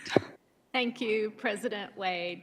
You all have a copy of these communication protocols, and Board Member Glover and Board Member Jarman, we went through this in August, and we revised them, and it was approved on August 6th. We went from 13 pages down to, I believe it's 6. So we wanted it to be more concise. You're going to see a whole lot of overlaps between what Ms. Bacon just shared and what's in our document. So rather than go through this document page by page, there were just a couple of highlights I wanted to go through. So we're a team, or we consider ourselves to be a team, your district administration and the 5 of you. So I think it's super important that we're all on the same page and we keep learning together. So board members will adhere to board policy KE and KEB and refer questions and concerns to the superintendent. You guys do a very good job of that, and we try to do it in reverse so we're all on the same page. I did want to mention, and I know this was brought up, like we put updates, questions, answers, and status every week. Sometimes we'll send something in an email, and sometimes that could be something I would call confidential. So those are important things that you might have received an email from a parent and you all got it. So then we get questions about it, and we want you all to get the same response. Makes sense? So if we put confidential on there, I appreciate you guys keeping it that way. And then anytime, we are providing statements for HUSD, it's really nice if we know. So if you're representing the district in any form or capacity, if we know, then we're not caught off guard. And that can be a news channel, a radio spot, anything. All right. This is somewhat repetitive, but district operations, emergency communication, we try to let you guys know if emergency vehicles are at schools or at the district office. Don't go into tons of detail, but make you aware in general of what's going on. You have the same access to the same information, and your cabinet works really hard to ensure that, from everything from board meeting packets and supporting documentation, which we work really hard to get you 5 days prior. So now that board meetings are on Tuesday, Christine works really hard to get it out the Wednesday before. And that gives you time, hopefully, to review it. One board member's request for additional information means that you're all going to have access to the same information, and this includes legal advice. Special communications are provided to all board members. All right. How about don't go backwards? Okay.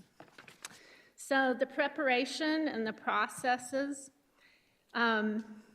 board members will call or email Christine with questions about agenda items or supporting materials before the scheduled meeting. And we've already talked about that. That helps us know, hey, we need more information to make sure we can answer this. We do that prior to the board meeting. That doesn't mean you don't ask questions during the board meeting, because sometimes you'll go through that whole process and you'll get up here and you go, oh, I forgot to ask this. So please do. If we need to research something or get more information, we don't have a problem telling you. We'll get back to you. We post these answers, questions and answers on the website. And then this one I thought was important for Scott and Sarah to know. If something's on consent and you want an in-depth discussion about it, you let us know, and we'll pull it down to action so we can have a discussion about it. And I don't know if that was different, Mr. Glover, when you were here before. So that's one thing I believe has changed. And then we also like it when you guys tell us during a board meeting that you want a future agenda item. Sometimes you don't know in the board meeting, and you can request it.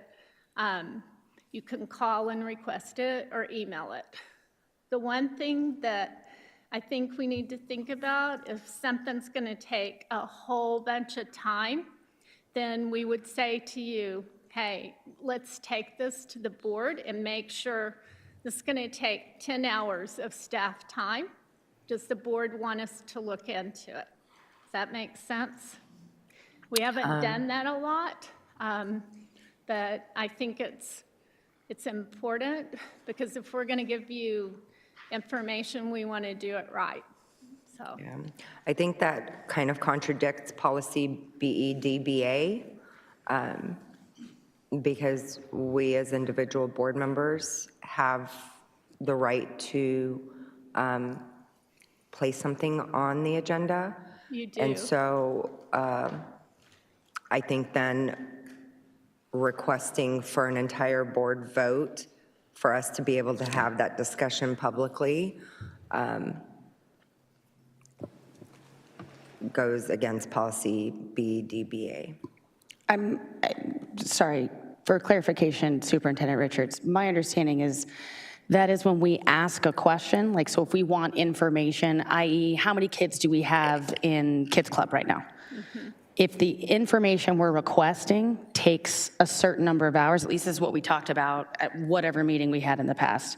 If what we're requesting in terms of information or what we're doing that is not necessarily an agenda item, because that information is being presented to us and anybody can add an agenda item, if we're directing the superintendent or the cabinet to do something that requires man hours with respect to putting together this information, if that information or if that requirement would require a certain number of man hours that is making it difficult for cabinet and everything else to continue to do their regularly scheduled job, which is a lot, that's what we talked about needed a board thing. So it wasn't like an agenda item.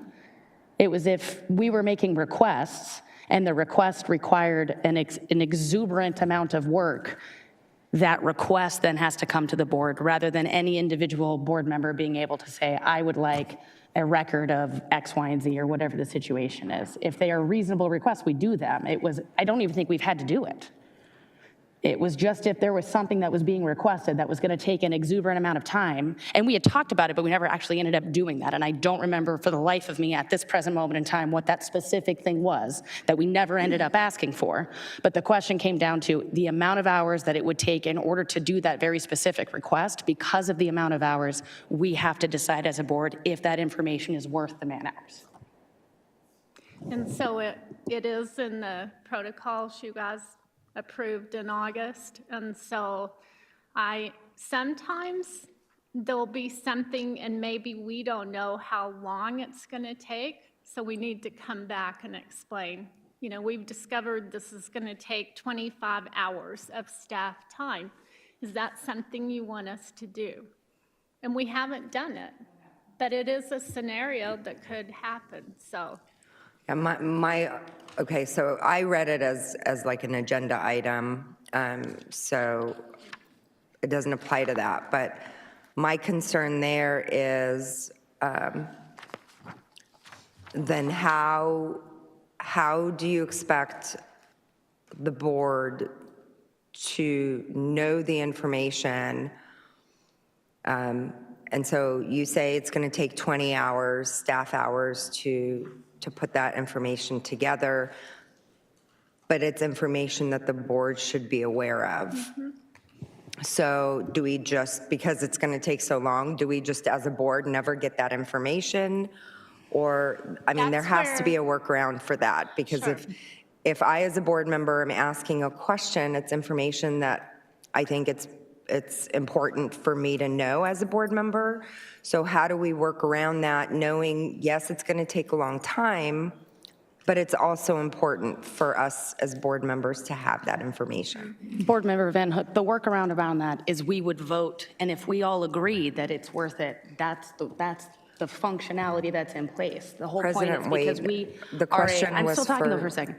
We are all collectively, and at this point, we've had this policy in place since you and I got on the board. We've changed and updated this specific, we haven't even used it. Should this scenario befall us, we still as a board have the absolute authority to say, nope, we still want that information. Thank you, President Wade, but my question was for Superintendent Richards.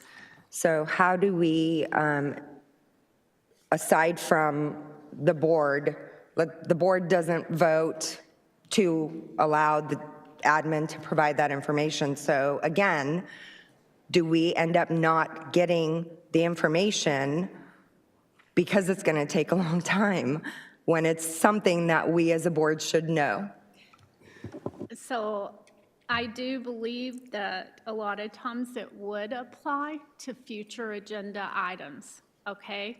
And that's what I'm referring to, that sometimes we don't know the manpower it's going to take out of finance or HR to gather the data. So we haven't had this scenario, but if we did, I think it would be beneficial for the board to understand, hey, we had this request. It looks like it's going to take X. Do you guys as a board want us to proceed?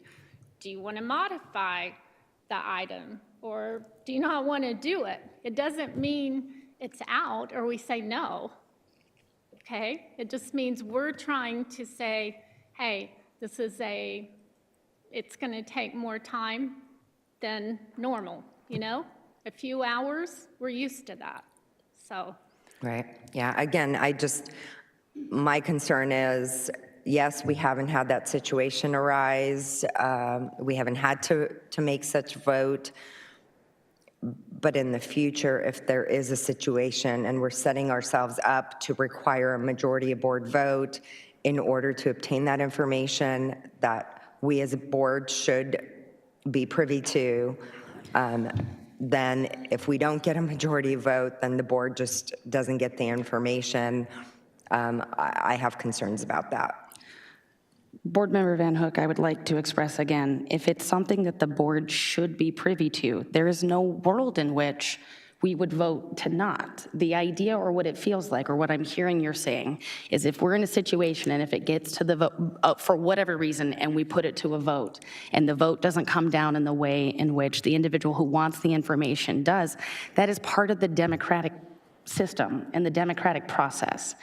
We just went over for 40 minutes the idea of what our specific roles are. So again, when we did this conversation before, a policy with, you were part of some of those changes, the intent was to say that there are some requests that we have to decide as a board what kind of energy we wish to expend towards that. And again, we have not had that scenario. I recognize that there is a future unknown that we do not know. And let's say we create a system in which we then learn that, hey, for this specific scenario, it wasn't great, we can make those changes as it is. But to say that just because you find it important, even though the rest of the board doesn't, and you still demand, I mean, that's part of this process. It's why we were all elected as a governing board. So I'm still, anybody can add a future agenda item. That is always going to be here. I just think it is important for us to keep in mind with respect to our requests, these individuals still have jobs beyond answering our specific requests. And so the idea behind that was to ensure that we're not disproportionately taking our time to answer specific questions rather than doing business. So I hear your concerns. I guess my question is, with respect to this policy, knowing you've been on here for 2 years and it's been a large part of what we've done because it was part of the very first time we did this communication protocols, you've not been negatively impacted by it. So I'm still struggling to understand why it has to be anything other than the practice with which we are doing. If you have a request, that request can get met.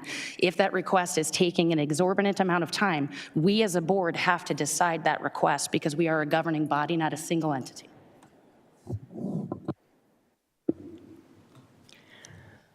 Again, it hasn't come up yet, but it could potentially come up. So I get you can continue to repeat what you keep saying, but it could potentially come up to a situation, and you might not care for the information, but to me, the information is important, and to people in the community that might want to obtain that information is important to them, then we should be able to obtain the information even if it takes some time. And again, not important to you, but important to me. So there needs to be the opportunity to be able to say, okay, you know, it's not urgent, but over time, can we gather this information and, be able to present it to the community versus taking a vote and saying, no, you can't have that information. And not necessarily that we might take that vote and say no, but it could happen. Not now, maybe not this board, maybe 5 years from now. That's all I'm trying to say. And again, ma'am, I hear you. It's not you versus me in this situation. It is a board. I'm struggling to understand why you're resistant to board approval when it comes to dictating information. As far as agenda items, the scenario you just created, you get to do. We all equally get to add future agenda items. And some of those items that we've requested to add have been informed to us that it will take a time and it won't come up for the next few board meetings because it will take time to collect. I am talking about, and that specific thing, are issues regarding information that we wish to collect. If it is a process that goes to the board, I understand that sometimes democracy sucks when you're on an opposing side. But I am resistant to the idea that we would remove power from the governing body, which is literally what the function of this process is.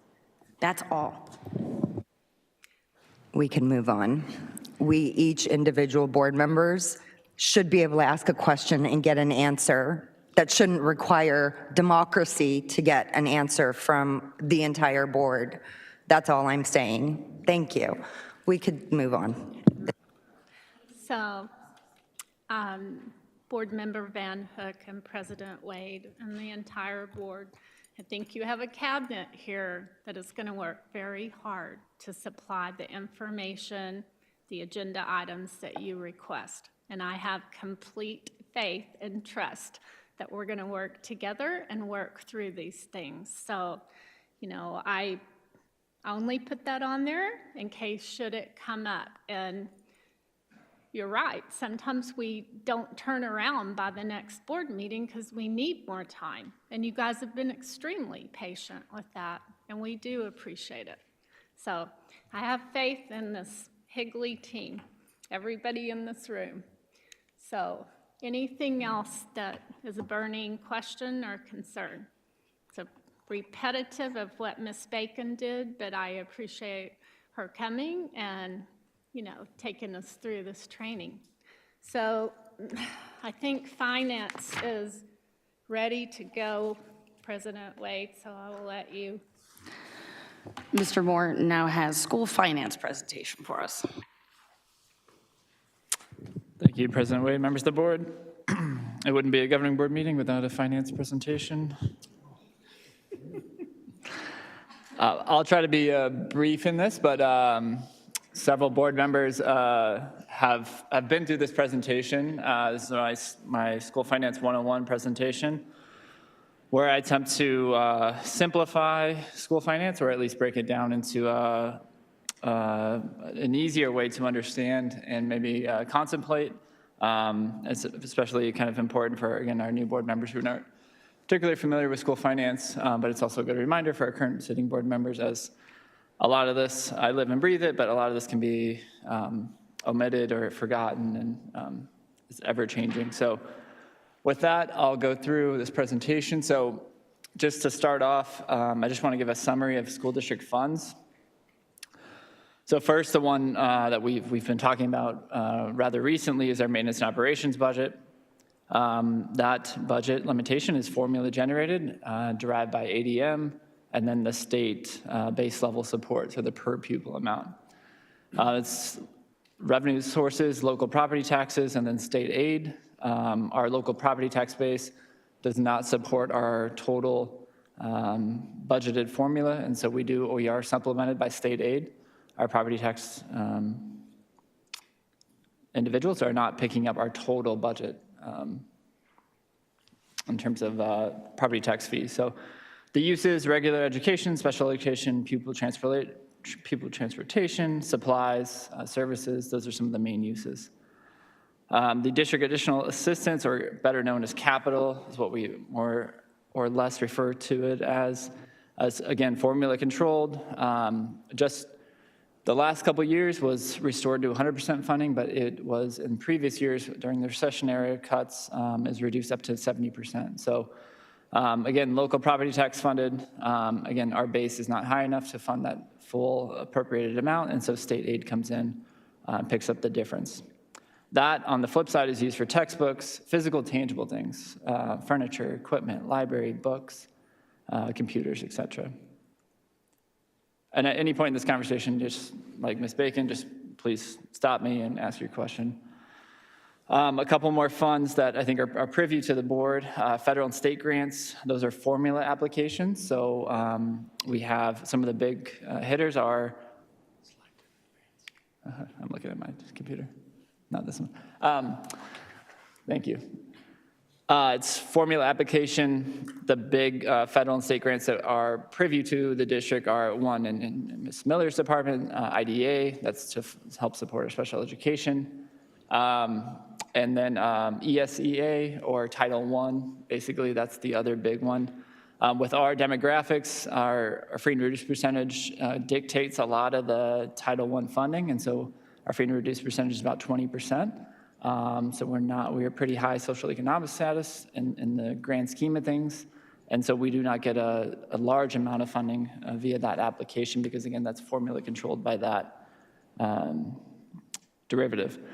The revenue is federal, state government supports those grants. That is not property tax based, and then typically supplements educational programs. So like I mentioned, Shauna has a grant for special education because it's to supplement those students' needs and help provide either services or support for those individuals. Adjacent ways, this is a levied fund by local property taxes, and this is one of the few funds that the governing board solely can levy on property tax owners without a election, per se. The SFB does approve anything over $50,000, so they do have some oversight over the projects being funded from this funding source. And then the typical uses are sidewalks, streets, curbs, bus bays, perimeter fencing, any kind of public right-of-way use. We've typically, in the past couple of years, have used this to enhance our bus drop-offs, any parent drop-off parking. More recent is the Higley High drop-off with the light modifications, the massive changes into the parent drop-off there. So a couple more, the students first. Okay, sorry, I'll just look up there. I'm trying to do better speaking my mic because that's what IT said to do, so. Got you, Scott. Students First was basically the induction of basically the School Facilities Board. And so a little background, the Students First was originated from a lawsuit in 1991, Roosevelt v. Bishop, claiming that capital funding portion of the state education finance system violated the uniformity requirements of the state constitution educational clause. In 1994, the Arizona Supreme Court agreed to that, basically forming the School Facilities Board. In 1998, the legislature and governor moved the responsibility of funding of school construction from districts to the state, again, creating that venue or that third party. And then in 2002, the courts ordered the legislature to restore the $90 million to the School Facilities Fund. However, on appeal, the state Supreme Court held the plaintiff must show that the underfunding resulted in facilities that are below standards. So in summary, the School Facilities Board has appropriated $90 million annually. It's now up to $180 million that is built into the state budget. they have typically appropriated more money based on need, but that is the School Facilities Board is supposedly the only the avenue in which school districts should submit up projects. And most recent project approved was the weatherization at Higley High. That was a $1.2 million application approved by the School Facilities Board. But in more recent years, they've gotten more requests than they have money. And so we have 7 additional applications in with the state, several that have dated back multiple years. And we've already been notified this year that they've already allocated other funding, and now we're waiting to the next budget cycle, which should start July, so. I'm sorry, Ms. Moore, do we have to redo it each time, or does it like stay in a queue or whatever? Yeah, we stay in the queue, so they have improved their process. It is a prioritized process, so if we have our application submitted and kind of buttoned up, we are in the queue. And so then it's just about having it funded. And so that's a part of the administrative responsibility for the School Facilities Board. And then again, it's always comes down to, in recent years, is they don't have enough money to fund these projects. So that is also being litigated currently. If you've heard in the news, the Glendale Elementary is suing School Facility Board or the state for underfunding basically the State Facilities Board to support these projects. That litigation, I don't know where that's at right now, but I know they've gone to trial and they've discussed that. But as of right now, I don't know where that's at. But the other fund on this page is the debt service. So that is for bonds, debt payments. So this district has not issued any debt in some time. I don't know the exact date. But we have less than $80 million in outstanding debt. This is a local property tax fund. And again, this is voter approved. And so once it's voter approved, those property tax funds pay down that outstanding debt payment, the principal and interest on a yearly basis. So, all right, one more. The classroom site fund. This is a formula-based fund. This is a state revenue, so this is the 6/10 sales tax, and that is more recently extended all the way through 2042. As a teacher, Scott would be well aware of this fund. This is really used for teacher salaries and performance pay, and this is solely, we cannot use this fund for anything above and beyond that. And so the legislature did open up this fund just more recently to allow for us to use it for student support. So basically, instructional coaches are now eligible to be paid from this fund, and we have taken advantage of that. And the board approves this classroom site fund plan annually. And so we're working on that right now, and me confer, myself and Ms. Johnson, and we'll bring the recommendations for this plan next year. I do want to point out this is a different bucket than the maintenance and operation and capital. And so I think it's kind of important to remember that, because this bucket is something we can only use for teacher salaries and performance pay. So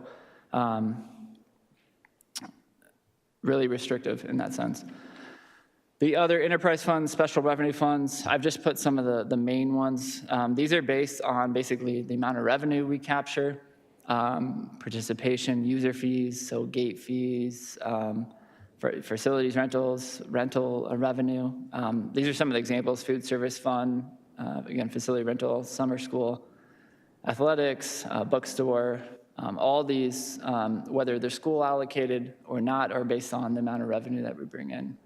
So we're restrictive to what we can expense if we don't have the revenue.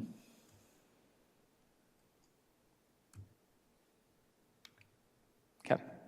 The M&O budget, I don't need this anymore.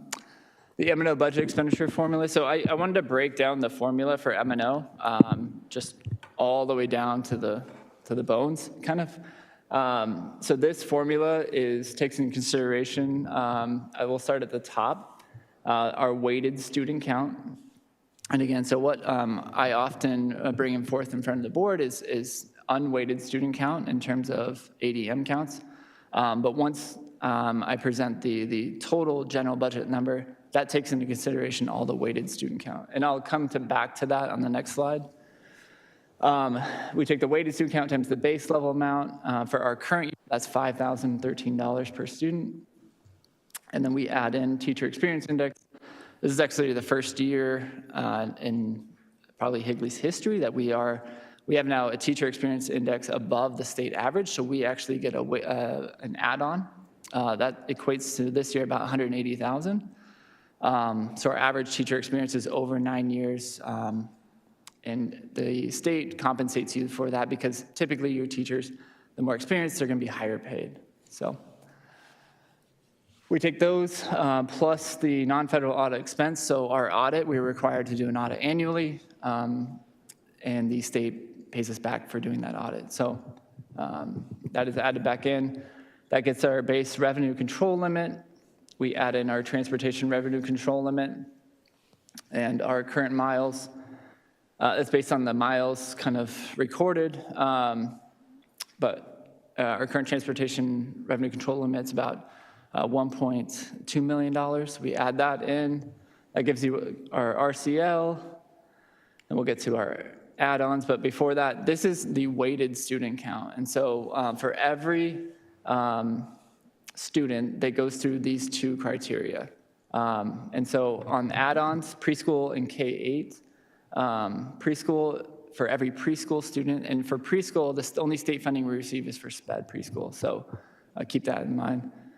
We would get a 1.45 add-on, and that's so you take the $5,013 times 1.45, and then if they are also a group B, we also get that add-on for that student as well. So I'm not going to go through all these because a lot of them relate to Ms. Miller's department, because those are typically our highest need students, which costs us the most money to provide them the services and the education that those students require. So I do want to point out this 912, we get a little bit more funding than elementary. Mr. Moore, just you reminded me of a moment in my early teaching career. The superintendent had come into my room. We were talking about budgets and money, and this is the mid-'90s, so we were still concerned about money even then. And I made a comment to him about, the number of students, and, I had come from other states, and he just looked at me and said, "This is Arizona. One student never equals one student." And that's true when you weight them out like that. So yeah, people have to understand that one student rarely equals one student with all the multipliers that we have. Mr. Moore, can I add something to this slide? Yeah. If you look at all those SPED eligibilities, why it does look like we get, quite a big multiplier or weight, I want to point out that the majority of our students fall into that DD, ED, MID, SLD section, which is a 0.2. That was recently raised from 0.003 was the multiplier, and that still isn't enough. So I know there are people in the community who think that we get an excessive amount of money for our students, but in reality, we really don't.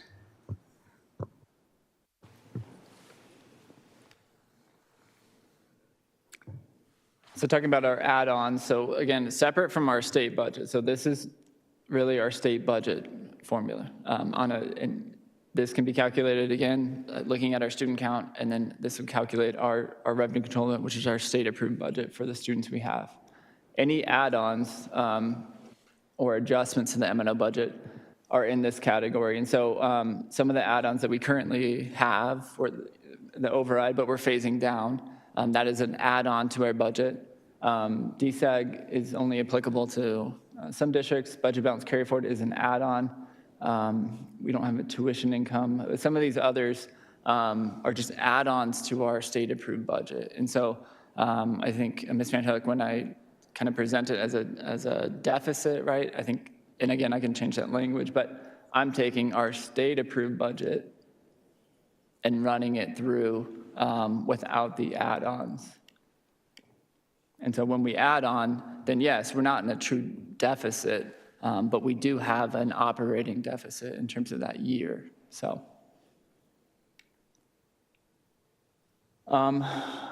this is the most recent school funding by per pupil by the U.S. Census, and I think we all know in this room that Arizona is 48th in funding, and so I just snipped kind of the bottom half and then the top half, and you can see the discrepancies. And On the far left is the total, basically, spending per pupil, and we're sitting about $10,300 as a state. And that's, again, bottom half of the country in terms of state funding. Override elections, I wanted to talk a little bit. Again, this is very prevalent with our district right now, but we currently have a 7-year M&O override that was passed in 2019. We are currently in the phase down. Next year, year 7, FY26, we'll be phasing down to it'll be $9.5 million from the current override, and then year 8, FY27, will be $14 million. About 60% of districts have an M&O override, which is a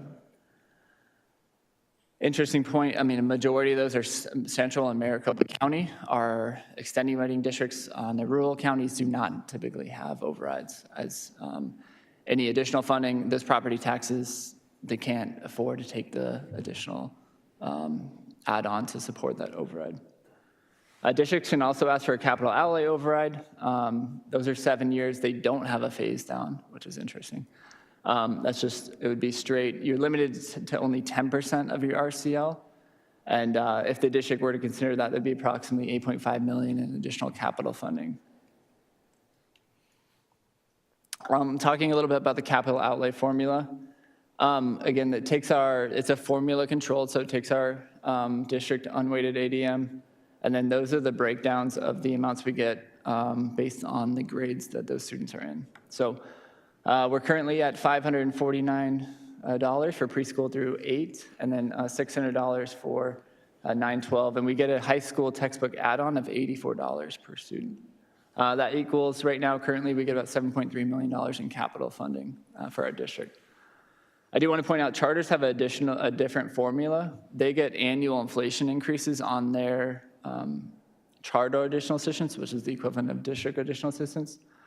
They're currently at $2,000, a little over $2,090 for preschool through 8, and $2,400 through 9-12. If Higley was funded at the charter calculations, we'd have about $27.3 million in capital funding, which would probably eliminate the need to go out for a bond. But again, this funding mechanism, charters cannot ask for bonds or any sort of overrides. And so this is part of the reason they get annualized inflation. They don't have that local property tax base. They tap the state budget for their formula needs. So classroom site fund, I talked about this in the earlier slide, but then again, this just really outlines the limited uses on this fund. HUSD receives about $12 million annually. It's a non-supplanting fund, so what that means, if somebody's currently being paid from M&O, I can't take that and move them to this fund. That'd be supplanting. And so what we can do is, with our plan, we've typically increased our base amounts or increased our amounts from our performance plan or custom site fund plan, but we're never supplementing M&O for that, those dollars. So budgeted control funds, again, I kind of already talked about this, but M&O, capital, adjacent ways, debt service, custom site funds, state and federal grants, these are all budget funds. We typically, you'll see a lot of these funds go either, especially on our state and federal grants, go negative, as those are reimbursement based. Our M&O and capital, we've been able to maintain cash values for those, but keep in mind, we do, those funds receive cash. We manage that cash in the back, even though they're budget derived. But if that cash goes negative, then we basically have to ask the county treasurer to take a loan out to cover either payroll expenses, whatever expenses we have. And so it's important to carry forward enough money to cover your basically expenses for the first part of the year before you get your revenue in November. And so it's one thing that our team manages, but it's not publicly well known because all you see is here's our budget. But on the back end, there is a cash that we have to maintain to continue to operate and pay our expenses. So, and then these are all our cash controlled funds. I'm not going to go through these unless you have a specific question. But again, these are whatever revenue bring in, that's all that we can expense. And so we've done a good job of trying to leverage a lot of these funds. As we did in our last presentation, we've transferred some positions that were currently being paid from M&O to some of these cash funds that are able to supplant. And we work hard to leverage some of these other additional revenue sources to support and sustain some of our district needs. The list goes on. We have about 80 active funds that we manage with my team, and so each one has its own requirements and restrictions. The list continues, but just know that these are all on your monthly financials. We present those monthly financials to the board and consent, and so if there's any questions that you guys have on a particular fund, on what uses it may be used for, I'd be happy to answer those. So, coming back to property taxes. So equalization assistance this is basically a snapshot of our M&O and capital. So our local property taxes only basically support 36% of our budget. 72% is equalization assistance from the state. And the reason is because if you look at our 24 square miles, it's a lot residential. So our property tax base is not high enough to support our budget. And so whereas other districts, for example, Scottsdale Unified or Paradise Valley, have huge assessed valuations, right? They have commercial properties, they have large investments there. They're 100% supported by local property tax base. So just an interesting fact, I guess, because I do this all day. There's also some miscellaneous revenue in there. That's about 2% of our budget. 38 districts received no state aid. And this is just a graph that alludes to what I was just talking about. This is our assessed valuation. It's capped at a growth of 5% a year, but you can see as property values have gone up, if you looked at your tax bill, that tax bill is capped at 5% growth a year. And then on the right, your Zillow is going to continue. What you can get on the market is largely different than what you're being taxed on. And what this graph exemplifies is just the assessed valuation of our district continuing to grow to catch up to current property values. Your property tax value sheet is probably half of what you can get on the market if you actually look at it. And so we have some time before that actually catches up. And so we'll continue to see, unless we go into a recession, this graph continue to rise. Again, we're 83% residential. We have 14% commercial and industrial, assessed valuation 1.8% agricultural and vacant land. And that 1.8% is continuing to go down as these lands continue to get built out. One of the main reasons I monitor assessed valuation, one is for setting the tax rate, but two is it also is a main formula in bonding capacity. And so this was presented in the Citizens Committee. If you look at the left column, you'll see the 1.6 billion. That's our net full cash assessed valuation. There's a formula to determine bonding capacity, which is 20% of the net full cash assessed valuation. So our current bonding capacity is 320 million. But it's one of the reasons that we monitor net full cash. Looking at total tax rate, we're kind of smack dab in the middle. Queen Creek is continuing to be really high. Again, it's because their property tax values have not caught up to the increase in their budget for the school. Their enrollment is in an enrollment district that's increasing enrollment. Their budget needs and demands based on the formula are a lot higher than your net 5% cap on assessed valuation. And so, and then again, Scottsdale being a huge, I think they're 127 square miles with a lot of industrial. Their tax rate's going to be lower when you have this large assessed valuation. You don't have to tax every resident or commercial property as much to garner the budget amount. So,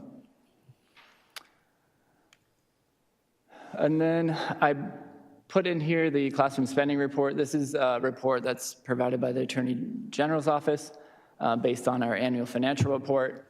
I just wanted to highlight some of our key areas. So instruction, we continue to be one of the highest districts in terms of spending within the instructional category. This report is public on the Attorney General's website. It has a lot of good information and a glossary to look at peer groups and what some of these categories mean. Just highlighting us against the state. Again, we prioritize instructional spending heavily within Higley Unified. It aligns with our strategic plan and our most recent board goals. And then you can see our other operational spending areas. This report also touches on operational efficiency measures. I'm not going to touch on all this, but you can see that we're either very low or low in a lot of the areas where you can see excess spending or spending exceeding or being spent in an area that's not instruction. And so this highlights administration, plant operations, food service, and transportation, if you want to call it non-instructional areas. But you can see that we operate very efficiently in these areas. We do have some advantages of being 24 square miles within transportation, but we do pride ourselves on, again, being efficient in these areas. And then the last kind of bit is teacher compensation. And so since I've gone on this district, it's been a priority from Meet and Confer to get our average teacher salary up and competitive with our neighboring districts. Again, maybe a disadvantage of us being only 24 square miles is we're nestled in between large districts, right? Gilbert, Chandler, Mesa, who have salary schedules that are a bunch, either higher than us or at us. And so we've done a lot to get, in the last 3 years, above the state average. You can see the line, and the black line across is the trend line, and then the purple is the district average. Or I guess it'd be light pink, but the amount from other funds, which is, again, mainly M&O. The bottom half is the amount from Classroom Site Fund. We've tried to continue to utilize that fund to help push up teacher salaries.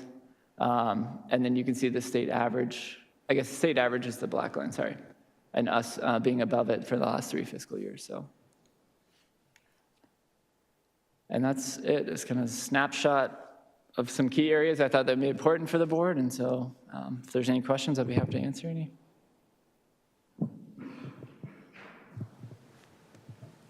May I? Is anybody else? All right, thank you. You put this in everybody's folder, Mr. Moore?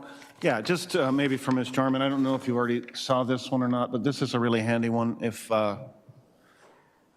I would be happy to show you how I use that or read that if you're interested, or anybody else can. I don't, this is really handy when we look at things that we spent on, and I want to know like what school just got this. This chart will help you identify those numbers. So thank you for putting it in there. Yeah, that's our cheat sheet that we use in our finance team, but it's if you're looking at vouchers and you're looking at expense fund, codes, you can help. It's kind of our key to help dissect what fund is being expended from. And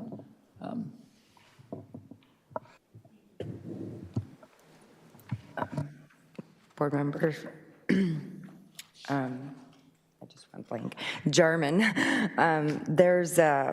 this is also available online that will help to know which